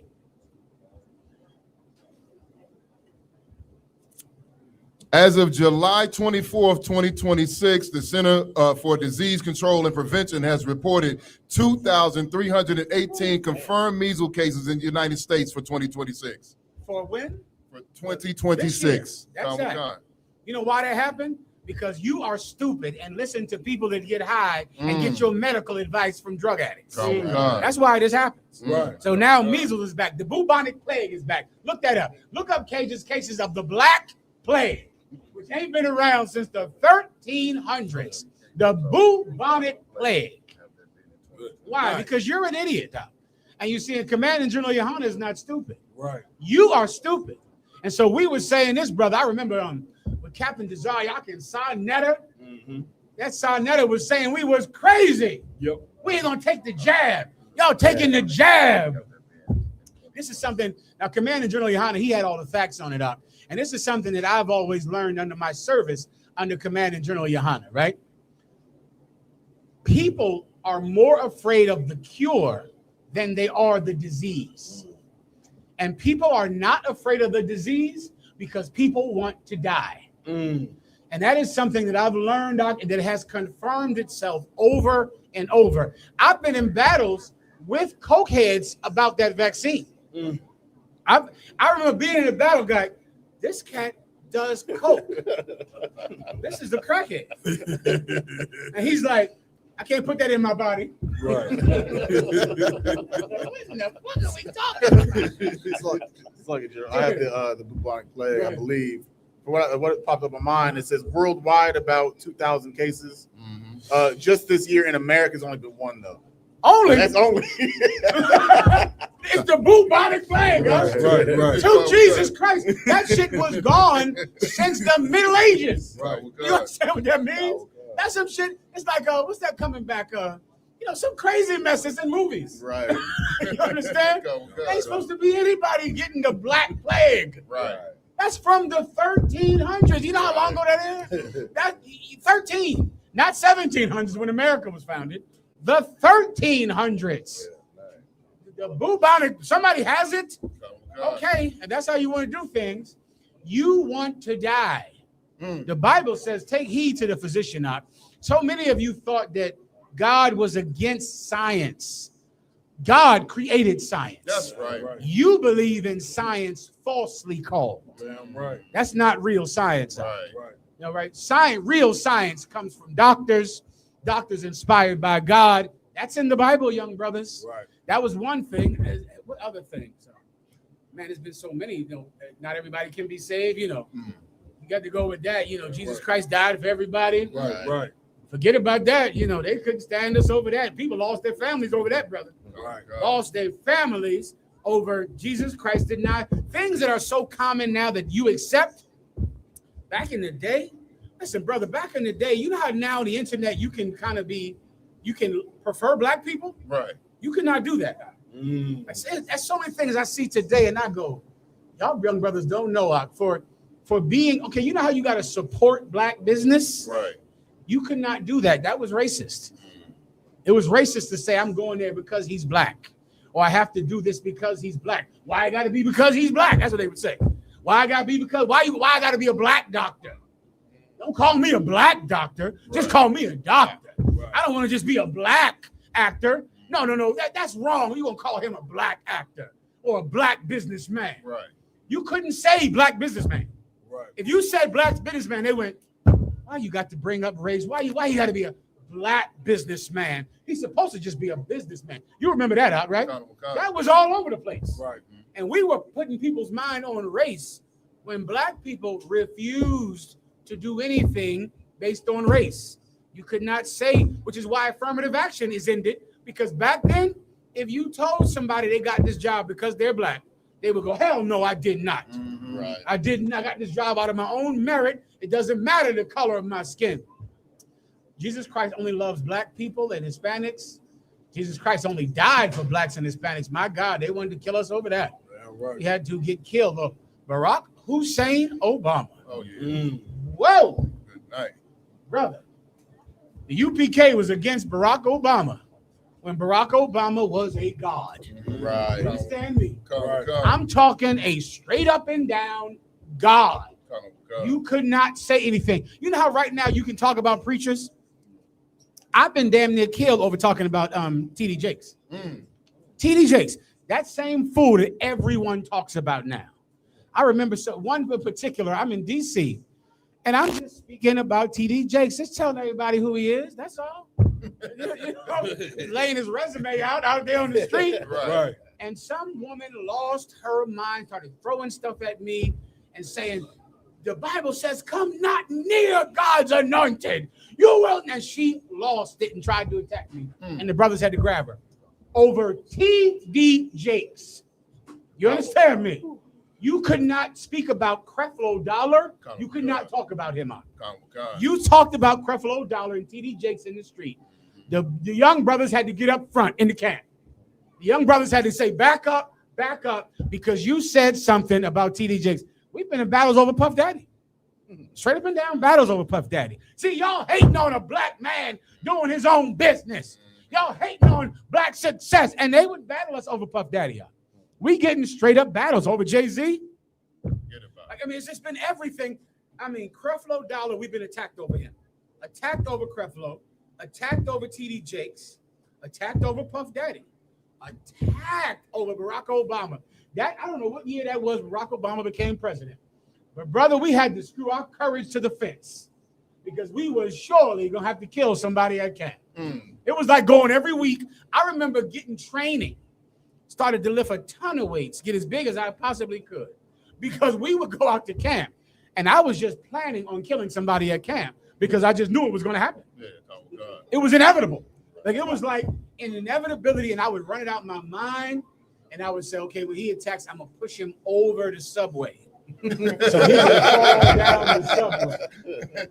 I mean, it was like, I don't know who was around back then, but it was an insane time to speak against what black people thought was their God. Right. Farrakhan said he was Jesus. God. That's on the internet. God. And that is how they thought. They thought that this was the second coming. And Louis Farrakhan said it. Said that this man was the second coming, that he is the Lord's anointed savior. That is on the internet right now. So imagine we out there on the street saying we don't need a black man in the White House. We need a black man in every house. They went and attacked us, brother, and we all up front, guarding the front, Commander General Hunter blazing, and they're pressing on us, and we waiting just for the fall on him. Pagaibawa. I remember just thinking, he's gonna say Pagaibawa, and we gonna get it the fuck on out here. We doing it today, and it was like it didn't happen. So next week I start training, so we could get it on next week. And I don't know how long that went on now. It went on so much. Oh my God, it was a crazy time. Captain Nyathak is coming out of 7-Eleven and gets into a physical fight with people at camp that saw him because of Barack Obama. That happened. The same Barack Obama everybody says now did nothing for black people. Right. We said that his first year being president. Captain Nyathak is coming out of a 7-Eleven. 7-Eleven. They see Captain Nyathak. This is like, 10 miles from camp. They say, ain't you one of them niggas that be talking about Barack Obama? Went and swung on Captain Nyathak. Captain Nyathak went to ground. What? He come back and tell us out. We come to camp the next week out, trying to get it on out there. Trying to get it on at camp over Barack Obama. The same one right now, everyone says did nothing for black people. Right. But we said it prophetically. We said it before it happened, and we had to get hated over it. And that's one thing. Barack Obama was insane. COVID was insane. Barack Obama was a big one. I remember because it's coming back to me.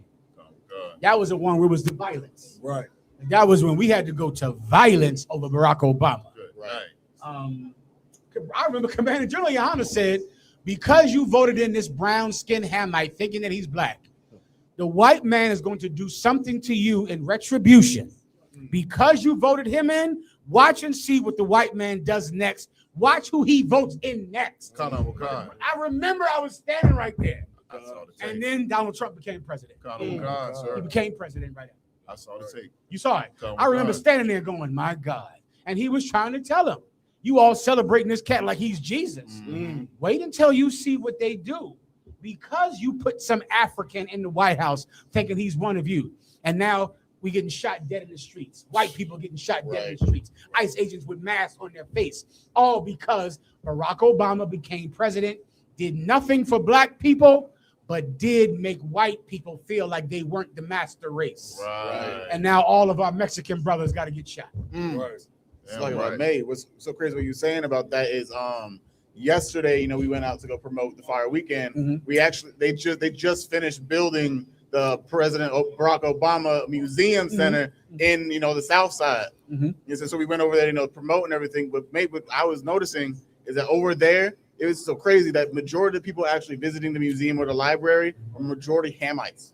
Is that right? It was Hamites and white people flooded the location. We only handed out maybe 20, 30 flyers to brothers and sisters. It was Africans galore. And it was so crazy because at the same time they put that in our community, they already increased the living taxes right there. Right. Yardan was talking about how they raised the living taxes right over there by about $7,000 to $10,000 a year. Mm-hmm. Now people are already vacating that location, and that building only opened last month, maybe June, or it was either June or this month. June. They opened it in June. In June.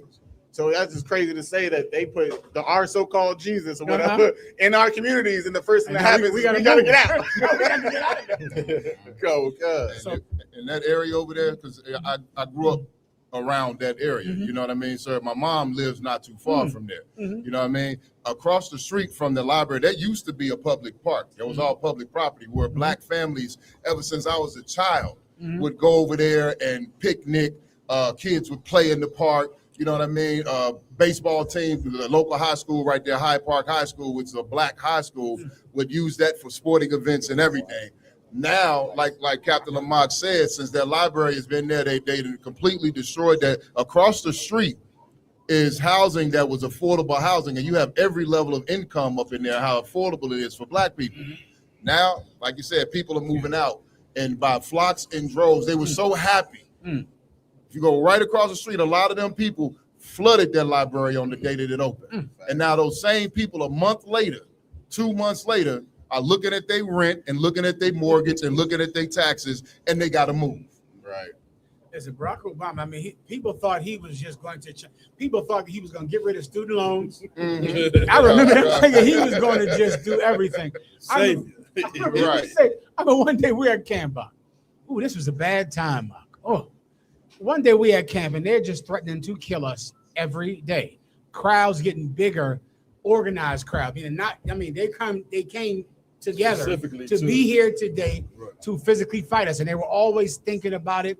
We hear them on the side plotting on us to come attack us. And one day I'm standing in front. Commander General Yohana is speaking. Oh, they're getting so mad. They plotting on, talking about how they're going to attack us. Commander General Yohana jumps off the podium. Right? He jumps off the podium and just goes out into the crowd. Right? And I was speaking. That's what happened. I'm speaking. He was speaking first. And he just began to get so angry out because they're threatening to kill us. Like you can hear him talking. Man, you go over there, hit that one. I'm gonna hit this one. You gonna get this one. I'm gonna get that. Look at that. We're gonna get this. When they come there, we're gonna get this. And we hear him. Right. We stand, they 2 inches from my face. Right. And so Commander Juliana hands me the mic. I start just speaking. He gets off the podium. He walks past the brothers. Now he's in the crowd. And he starts to just walk over to the cat. He walked, and I'm yelling, get him, get him, get him. I'm telling the brother, sir, get him. Right. I start to yell. The brothers go to grab him. He won't let the brothers grab him. The brothers is grabbing him. He's like, no, fuck that. He's grabbing, trying to get this cat. Right. And I'm on the podium, sir, get him. They grab his arms. He won't let him grab him. They got to physically grab him. They physically got Commander General Yohana hemmed up, bringing him back into the camp. That. I forgot Barack Obama came from Chicago. They loved him, huh? You understand? Right. They loved this cat, loved him like he was God. Oh, well, everybody knows what happened now. We knew it first. Right. Just remember that. That's what it means to be a prophet. Right. We knew it first. Go ahead, If I could, Joe, we want to switch gears. We got a couple of videos that we want to play. Come on. The first one we're gonna go in. Hold on 1 second. Oh, please. We shout out to the brother Malak, Mashak. You understand? Marvel Sar, America is burning. You understand? Makola Salakia. We got United Kingdom in the chat. Mariah Allah. You understand? Shout out to all you brothers and sisters in the chat. Really appreciate it. We got a Sister Stevenson. We got Barack Wana, Nadayab, Lahab, Kawan Matabak. When we just want to shout out them brothers, Cat, if I could. Oh, Christ. The water for y'all tuning in. Cap. Come on, sir. So the first video we got up today, we're gonna go into Officer Tatum saying black people were better off as slaves. Jenna, you heard about this cat? I did. Cesario told me about it. He all over the news. America's favorite coon.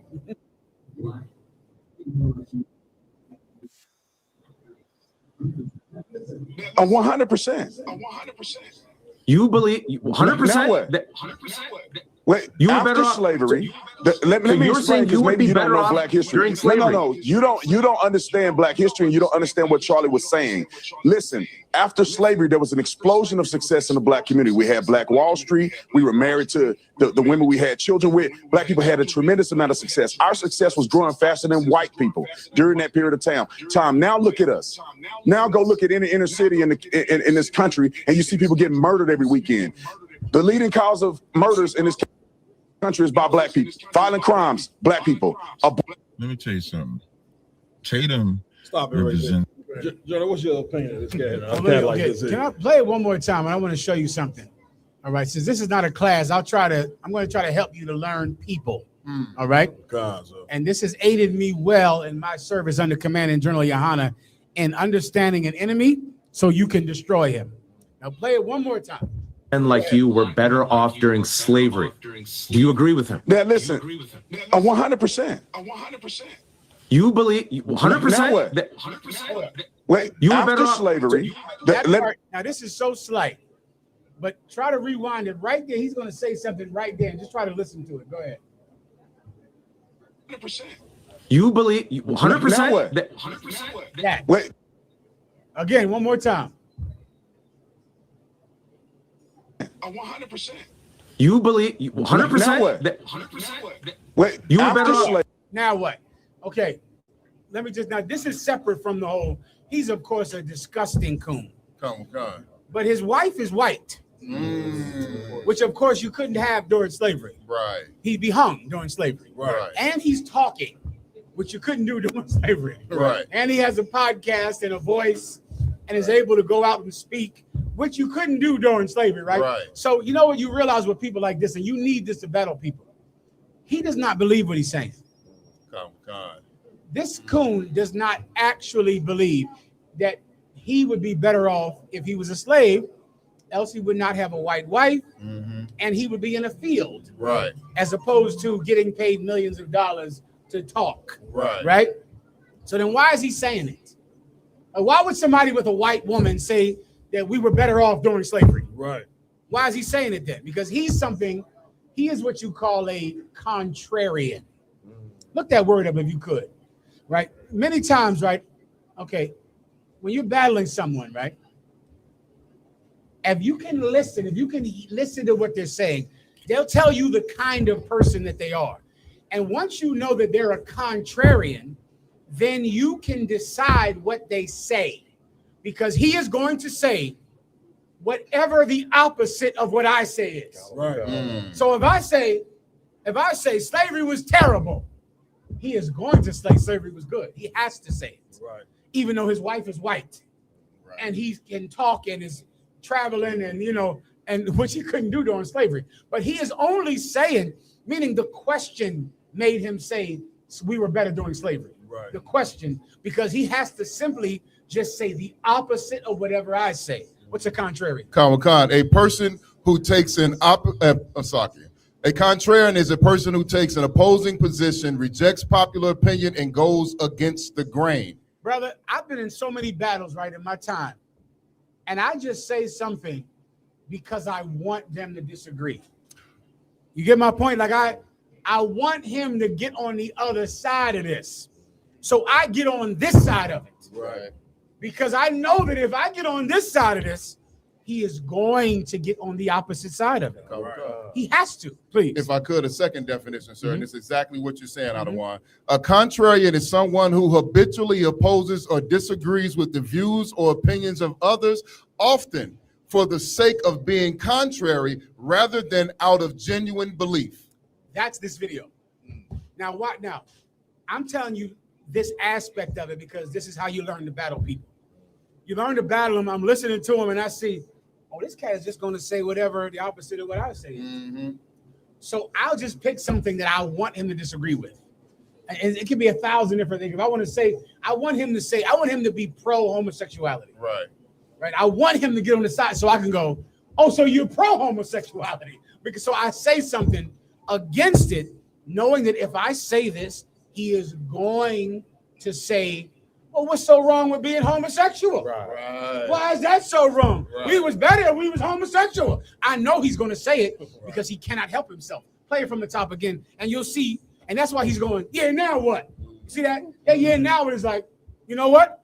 I wish I was a slave. Now what? I wish you would beat my back. Right. I wish you would beat me right now with a whip. Right. I knew you would say that. And you just have to ask, you say the right thing, and they're like they're animalistic, so they can be manipulated. Play one more time. Men like you were better off during slavery. Do you agree with him? Now listen, 100%. You believe 100%? Now what? Now what? Now what? The question made him say it. Right. So do you think that we were better off during slavery? 100%, yeah. I said it. I got you. The minute he says that, I said it. I got it.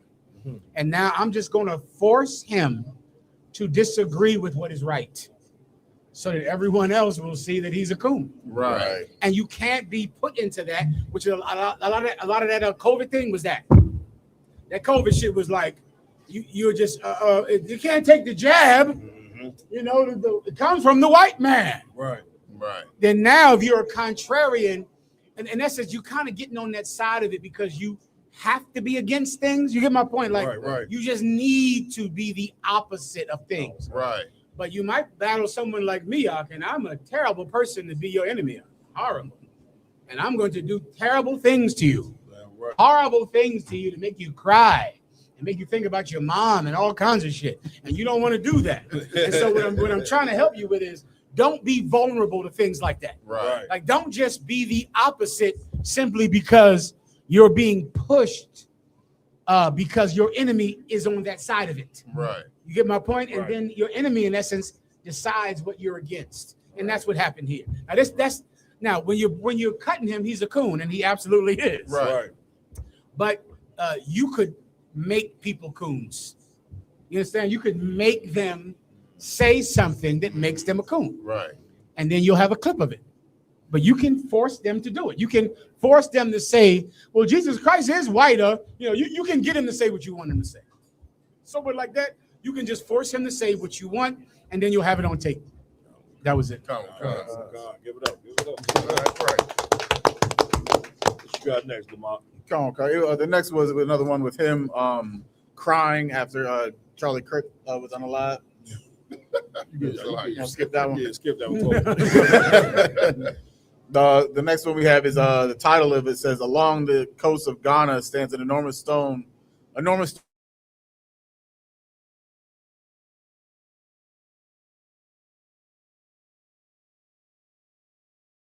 Africans were chained for months. That wasn't fiction, it was history. This black woman had a name. We don't know what it was. What we know is that she was brought to Cape Coast Castle on the coast of what is now Ghana, one of approximately 40 stone fortresses that European powers built along this coastline beginning in the 15th century. She was taken underground, into the dungeon. The dungeon at Cape Coast Castle held up to 1,500 people at one time. There was no light except what crept through holes in the stone. There was no sanitation, no latrines. People chained in the dark for weeks, sometimes months, had no choice but to use the floor they slept on. Over decades, that accumulation became part of the floor itself. Archaeologists have documented it. The dungeon floor at Cape Coast Castle is now several inches higher than when it was built. Several inches of human suffering, compacted into stone. And directly above that dungeon, directly above where she was, British officers held Christian services in the castle chapel. They sang hymns. They prayed. She was underneath their feet. When the ship was ready, they brought her out. Through a low doorway cut through the ocean-facing wall of the castle, a doorway that opened above the waves. The historical records call it the door of no return. She would have looked back through that door at the African coast, at the land, at the sky above it. Most people who walked through that door never saw Africa again. Today, Cape Coast Castle is a UNESCO World Heritage Site. Tourists visit it every year. Many of them are the descendants of people who passed through that door in chains. They stand in the same doorway, and they look out at the same ocean. No way this is real, but it absolutely is. Follow us right now. Please. General, if I may, how can a black person see a atrocity like this and not agree that the white man is the devil? Well, okay, it's because of what you would have to give up to agree he's the devil. Meaning, if you agree the white man is the devil, then you would, of course, have to displease white people. Right. Right. Most of all of Black and Latino culture is a culture built up of pleasing white people. Right. And you really can't do anything that might displease them. So in essence, okay, you like you're saying, just straight up compassion would make you know that white people are evil for the same reason we all grew up thinking that the Russians were evil or the Germans. Right. Like all of us grew up believing that the Germans were just the evilest bastards in the world. Why? Because of the Holocaust. Right. We would see skinny white people starving to death in the Holocaust videos and hear about gas chambers. And we would go, man, the Germans and Nazis are the evilest bastards in the world. Now, we don't know any, we ain't been to Germany. We don't know them, but compassion makes us hate Germany. Right. Compassion makes us hate the Nazis. The Nazis I've never met a Nazi. Right. They ain't never killed me or shot my best friends. Right. So why did I grow up hating Nazis? Right. Compassion. Feeling compassion for Jewish people that were put in these ovens and in these gas chambers. And you, of course, are asking, why doesn't that same compassion make us hate white people? Right. It's because the Nazis are our white people, and we have to be with them today. Right. You understand? They're with us. The Nazis are gone. They're gone and they're not here anymore. But white people are still here, and we need to go to a job and get a job from them tomorrow. That's it. And we need to eat because of them. And let me tell you something I've always wondered about for years. Until damn near recently, I understood why when Donald Trump became president. I've always wondered why in the hell after the Civil War, why didn't they punish the South the way they punished the Nazis after World War II? Right. After World War II, they hung all of those Nazis up. They hung them. After the Civil War, brother, no one went to jail, let alone got hung. Right. They were pardoned. All of them. Every time, I mean, Jefferson Davis, Andrew Jackson, mass murderers who killed white people and black people. None of them went to jail at all. Then they came together with a conspiracy to murder Abraham Lincoln. Murdered Abraham Lincoln. They killed, I think, 4 people that were involved in that conspiracy. The rest of them went on to live their lives. Nothing happened to them. And brother, because they did not hang the architects of the Confederacy, that's why the Confederacy is alive today. Right. Because they didn't hang them, which is what they should have done. And I always said, why'd they do this? Right. And not only did they not hang them, but they went up to still praise the Confederate flag and put it up over the State House. And then they wonder why black people and Latinos are still being terrorized today. Right. Because they didn't hang those traitors so long ago. Then I understood why they didn't hang those traitors. Because those traitors were their friends. Right. They're showing loyalty to them. They're with them. Right. Now, here we are, blacks and Latinos in Chicago. We have to work for them. So in essence, we're trying to please them. Right. So we let go of our self-respect so we can survive. Right. And that your great-grandmother did that. Damn Your right. great-grandfather did the same thing. Damn They right. smiled. They danced. You think, imagine those caricatures of, you ever heard of Step and Fetch It? And that big smiling Negro, he smiles so happily.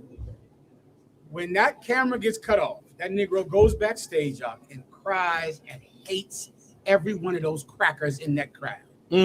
But he learns to be what he has to be to survive. Right. And before you know it, you grow up, you raise children up that will never get mad at white people, that will never say anything against white people because they have to survive. Damn right. You understand? Damn right. I again, like watching a video like that, seeing it, I don't know if you heard. I did. It was so much dung on the floor that it raised the concrete. Yeah. You know what I mean? And like Captain Iwalon was saying, how in the hell could you love a people that done such an atrocity? And listen, they was having a church service while all this was going on. They never see the hypocrisy in that. Yeah. I've heard this story, and on the slave ships, go research how many women died drowning in menstrual fluid. Now remember, the boat ride from West Africa to South Carolina, 6 months, right? Women drowned in menstrual fluid. Right. They drowned. Yep. Right. And I would read those stories. I can go say them at camp, Doc. And you know what black people would do? Throw throw Snapple bottles at us. Right. Call us racist. Yep. We show the signs of the brothers with his big back whipped. Show the boat where people would die. And I got this. It was on the bottom of my sign. It was on a caption. Where in this, they were slaves held in cargo-like fashion, and women would drown in menstrual fluid, because think about hundreds of women in a small space, and they're having a monthly for these 8 months that it takes to get to South Carolina, and they drown in the menstrual fluid. And it was in the bottom of the sign. I would read it, and somebody black would say, y'all a hate group. Get a job. Jesus Christ don't believe in racism. So this is something I'm very familiar with. Too familiar with it. But now I begin to understand it, because I would just go, what in the hell is wrong with y'all? Right. Why you would think love would make you hate white people? Right. Love would cause it. God damn it. Listen, I hated Nazis. Nazis didn't have slaves in America. Right. I grew up hating Nazis. Why? For what they did to Jewish people. Right. I hated them for that. Right. For the gas chambers, for the ovens. You don't hate white people for what they did to me? I don't understand you. You don't love them. Damn right. And I begin to understand John. that Stephen Fetchit smiled on stage, but they cried off stage. You understand? They were angry off stage. Another one, Jackie Robinson. I mean, he was on there, shut his mouth, never said a word. Or he was called nigger in Philadelphia, called nigger at every baseball field. They would push watermelons out in front of him, and he would smile and never say a word. And then later on, after he retired, he began to talk about how much he hated those people, how much he hated them, how much it made him sick. And then you realize we learn to do what we have to do to survive. Right. And that survival tactic is what stopped us from loving each other. Right. You understand? He also wrote in his autobiography that him leaving the Negro League and joining the Major League was a big mistake. In the book, $40 Million. That's what he said. He admitted that. You know what I mean? That's right. So what we go? You want one more journal? Up to you. You want to get one more video? We have 3 of them. I don't know if you want to pick one of those 3. Whatever one. You want to? How about the one with the? Is that you or me? We go to video 5, Raj. You could. We are going into a video of a black brother shot and unalived in San Bernardino. Stop wasting transforming! Stop wasting! Stop wasting! Stop wasting! Always. Go ahead, go ahead! I got lethal. He's got cuffs. Give me your hands. Hey, where's cuffs? I got cuffs backside. Hey! Please go ahead and stop that right there.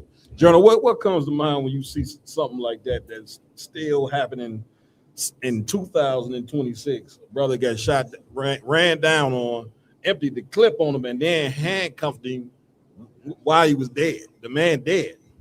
And he put the cuffs on him. Hey, y'all arguing with us about the white man being the devil. Slock it. Oh, you please bring you want to say anything else? No, that was it. Let me tell you, okay. For years, once again, this is a story you could do this next week. This is going to be every week. This is going to happen. And for years, I would watch this story about a cop killing an unarmed black man. I remember going back to Rodney King. I was in high school, and they had a riot outside of my high school after Rodney King. A riot about it. And Rodney King was just the latest one at that time. This has been going on since policing has been going on in America, right? And you know what opened my eyes about these police shootings and how a cop shoots an unarmed black man? What opened my eyes was January 6th, right? January 6th is when white people didn't have any black person to kill. Mm. And then they turned their murdering instinct on America. And it taught me something about white people, like that I finally it finally hit me. There's so many things like I've just understood about white people, just understood in the last few years, right? Another thing, let me give you this and accompanying this. The lack of black history in schools. All of you have always noticed how they don't talk about black history. They don't teach us about black inventors. Right. They don't let us know about the famous black people that did beautiful things and patriotic things for America. We never get to learn about them. Right. They never tell us about them. And all my life, I always thought that they didn't want black people to know about all of the black inventors, black doctors. They didn't want black people to know about the achievements that blacks and Latinos have made. Brother, it wasn't until the last few years I realized that it wasn't because they didn't want to raise my self-esteem. Right.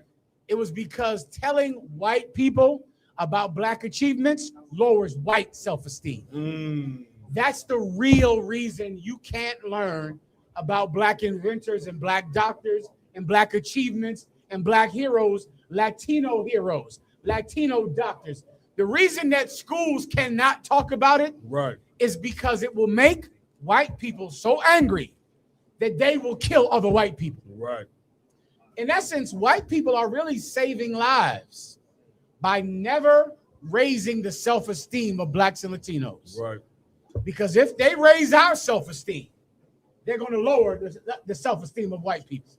These white cops out that kill black people, what would they be doing if they didn't have a job where they could kill a nigger every week? Right. What would he do? Do you understand? Like he's alive, and he has an insatiable urge to kill. He has to kill. White people can only hunt deer so much. They try to go hunting, right? They hunt every goddamn weekend. The brothers need you. They hunt every damn weekend. They kill everything moving, swimming and fishing, right?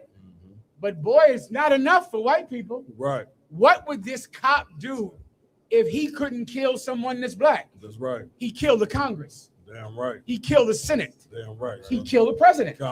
And white people know that. So what do? They give him a job where he can kill black people and not kill them. Right. Please go ahead, Doc. You want to say something? I'm sorry. Sir. Up front, please. Right here.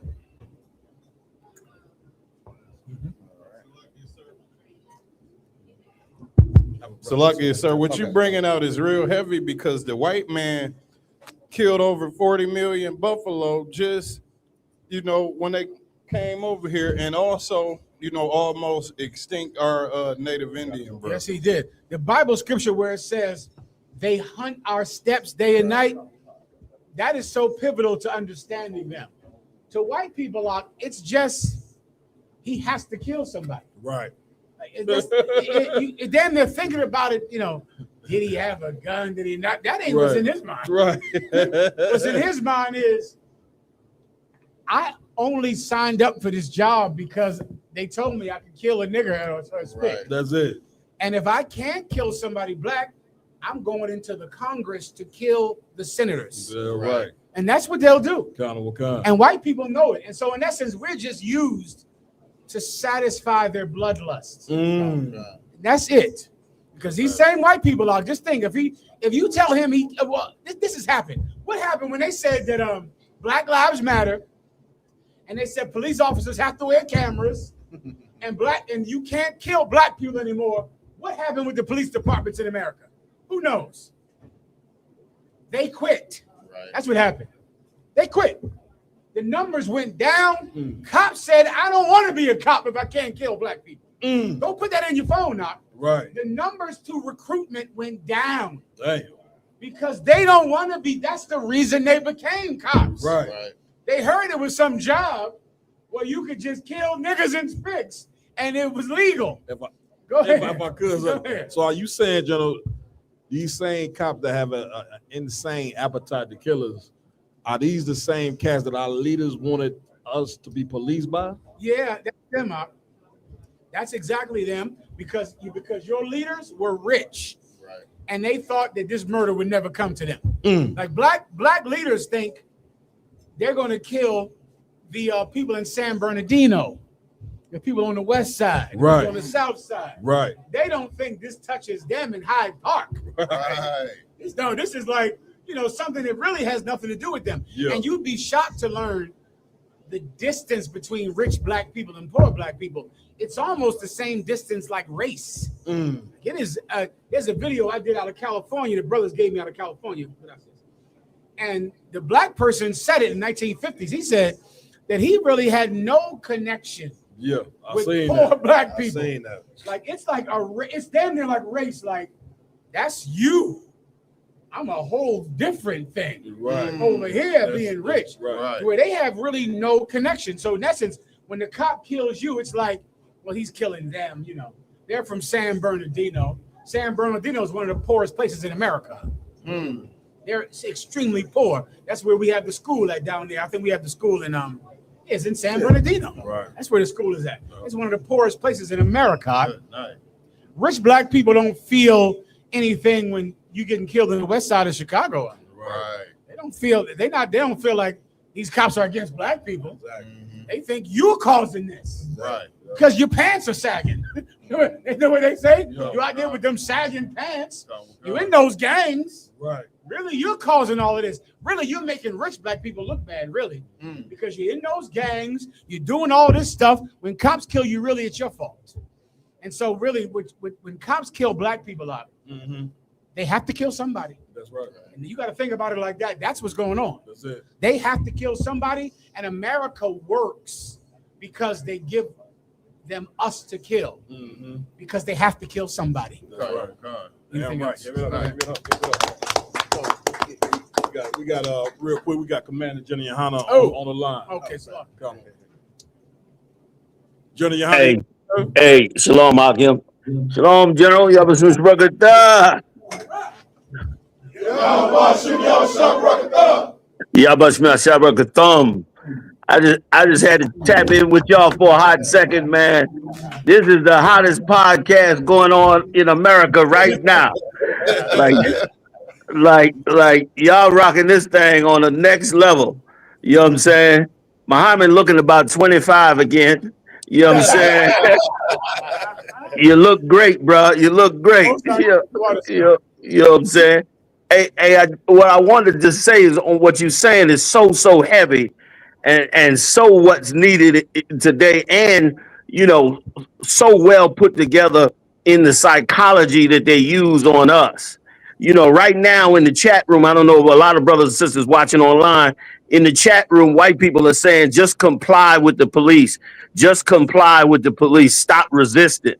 And it needs to be clarified that when people run away from the police, it is not resisting. Resisting would be killing cops. That's what resisting would be.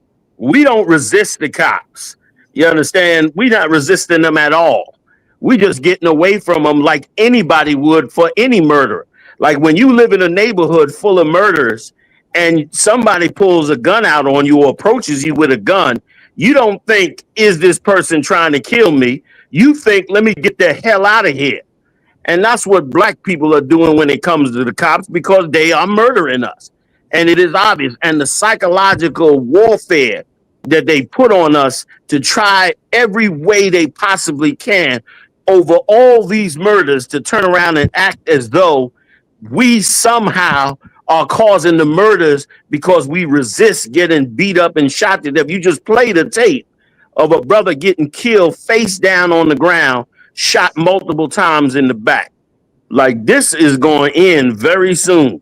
The Most High is going to bring America to its total knees. You are really going to see, you're going to see for the first time, you're going to really see white people suffer. And when they suffer, boy, oh boy, black people better be angry at the first Negro, West Indian, Latino that turns around and has compassion on them. Just like you just brought out, General, which was, again, so heavy. Like we were taught to have compassion on those Nazis, but nobody is taught to have compassion on the mass murderers of us. We're taught to just, reintegrate ourselves under them. Not while they be on their best behavior, but while they be on their worst behavior. It is absolutely insane to ask a people who've been through what we've been through to stop resisting the cops who's also murdering us. It is insane. And it is the only thing that allows white people to function. They are a bloodthirsty people. Like we're in this war in the Middle East right now simply because they cannot give up on their bloodlust. Their bloodlust and their bloodthirst cannot be satisfied under any circumstances. Like the demon that lives in them would only be satisfied when they wipe the earth. If they were able to wipe the earth out, that's the only way that they would be satisfied. That's why their suicide rate is so high. I just want to jump in, man, and tell you, there's a great podcast, man. There's a great thing going on. I hope to see y'all soon. I got jammed up on my flight, but I'll be down there soon, man. I come hang with y'all, man. It's a beautiful thing. UPK forever, goddammit. Damn right. General, if I could, can you hear me? Yeah, I can hear you fine. General, anything you want to say about your lecture that's coming up tomorrow? Oh man, what I want to say is two quick things since you asked. I don't want to cut all into the to what you're doing now, but I just want to say this: the Ukrainians have just fired on the Iranians, and what that means is, in essence, is Europe and Russia are about to go to war because they dragging Europe in to the Third World War. Tomorrow, man, is gonna be an amazing day because tomorrow evening we're gonna really talk about what is actually happening in America and what we should be getting ready to do right now. Like we getting ready to become real survivalists in this place because this place is really shutting down. Like we really coming to it, and thanks be to the Lord. Thanks be to the Lord, because that's the one thing the world does not believe. The world does not believe that whatsoever you sow, that shall you reap. The world does not believe that America will pay for what is done. It's like nobody, like the rich look at it like that's a foolish idea. Just go get some money and live your life and do whatever carnal thing that they ask you to do. But that is not the life for us. We should withdraw from this place as much as we can, because for sure, just like it said in Revelations, man, to come out of her, because this place here, oh, they about to catch a bad one.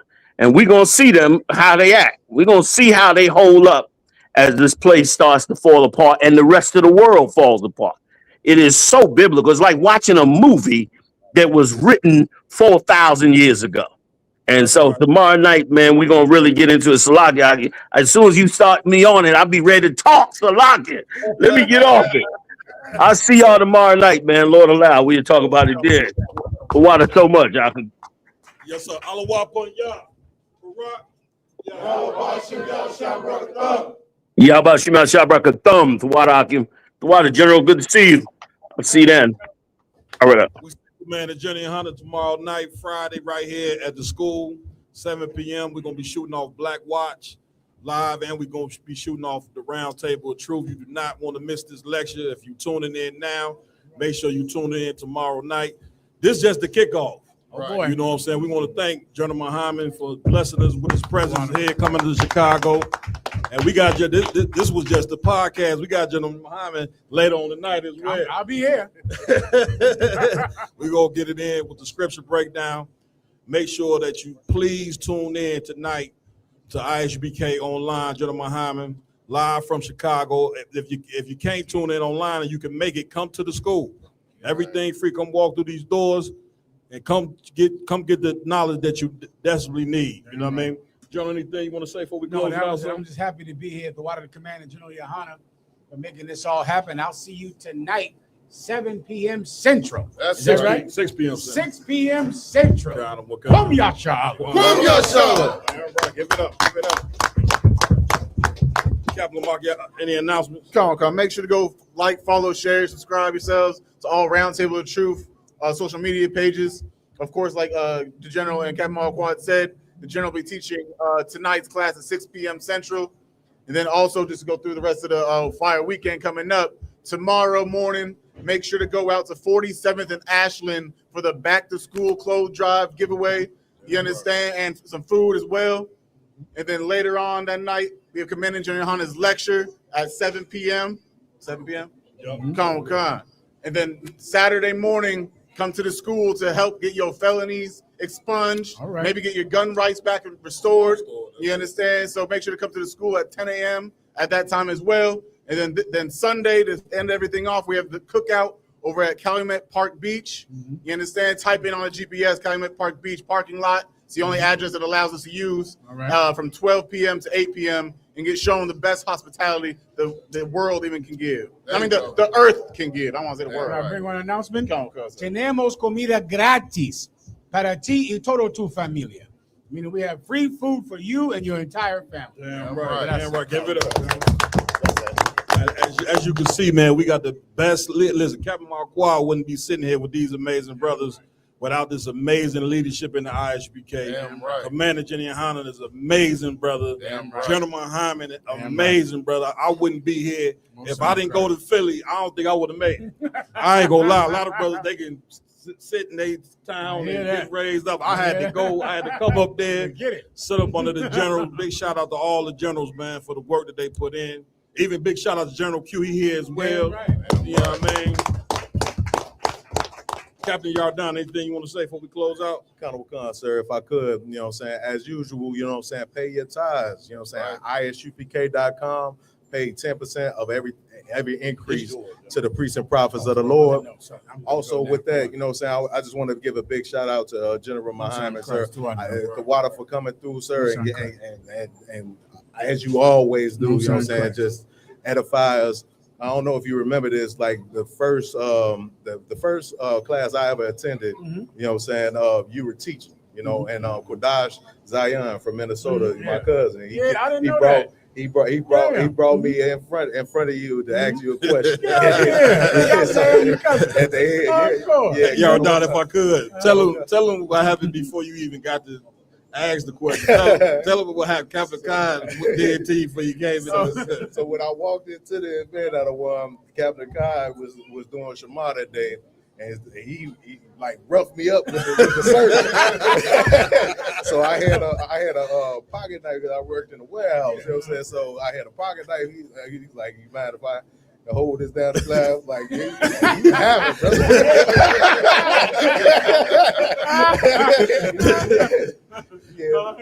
So all through the class, you were saying, sir, you said, like, you know, you don't deserve to be sitting amongst my man. This ain't the Christian church and different things like that. But at the end of class, I was able to ask you a question, sir. And the question was, you know, saying, what can I do to make sure that I make it to heaven after I die? And you told me, sir, that to let you teach me how to live and how to not die. You know what I'm saying? And the water to you, sir, because ever since then, every Monday and Thursday, you know what I'm saying, you've been teaching me that, sir. You've been a man of your words. Damn right. Give it up. All right. Well done. Captain Aguilom. Yeah, come on, just real quick, Cap. I pray every brother and sister got rested. They well rested. Commander Junior Hunter got 4 days of events. That's right. There's going to be a lot of brotherhood and sisterhood. So I pray brothers and sisters is ready. That's it. Damn right. Listen, Captain Lamar, he did that announcement. He forgot to mention we invading damn near every club in Chicago. You didn't tell him to hide the. You didn't tell him to hide the women or the liquor. He keeping the tail chasing. It's going to be tail chasing. You got to fit that in between righteousness. That's one word. Somehow we teach the Bible, righteous. Somehow we chase tail somehow in there. Yeah, we fit it in there. That's right. Damn right. You fit in what's important to you. That's right. Go ahead. Most Christ. Officer Mayat. Come. So everybody that's watching, you know what I mean? If you're not in this school, you need to go to ISUPK.com, find a local school in your area, because the ISUPK is an international organization. We're not just something that's local, we are worldwide. You go to isupk.com, find the number for the school in your area and start attending classes. We have classes Monday through Friday from 7 to 9 all over the world. And every Saturday we run the Sabbath service where you can find, you know what I'm saying, we go through the Bible from Genesis to Revelations. We give you the Lashon Kodash, the ancient Hebrew, our original tongue. We give you an English translation and a proper scripture breakdown so you can understand who you are, understand your history. Right. And as Captain Marquardt say, this is the kickoff to the Midwest Fire Weekend Marathon. We got best. We're trying to see how many brothers can make it to the end of the marathon. They ain't gonna make it. They ain't gonna make it. It's gonna be like 3 brothers with their tongue hanging out. And also, if you want to be a vendor for the Midwest Fire Weekend, it is not too late. Contact me, Officer 5000, my yard, 773-698-3365. So that way you can reserve your spot. They're going fast. Call me so I can put you on the list. You pay your fee and come out and sell your wares. You know what I'm saying? Support your own black-owned business at the greatest black event in the entire Midwest. Damn right. Telling the truth. Man, I want to give it up to my tech team, Officer Ramawan, give him a hand. Right. Officer Raj Karab, give him a hand. Right. I am Captain Marquardt, Under Commander Jenny Hunter. This has been a round table exclusive. I can finally say exclusive. I was saying it every show, Joe. The brothers like, oh, they all be exclusive. But this is an exclusive, okay? Man, we'll see you tonight for scripture breakdown. With that, I'm out. Shalom.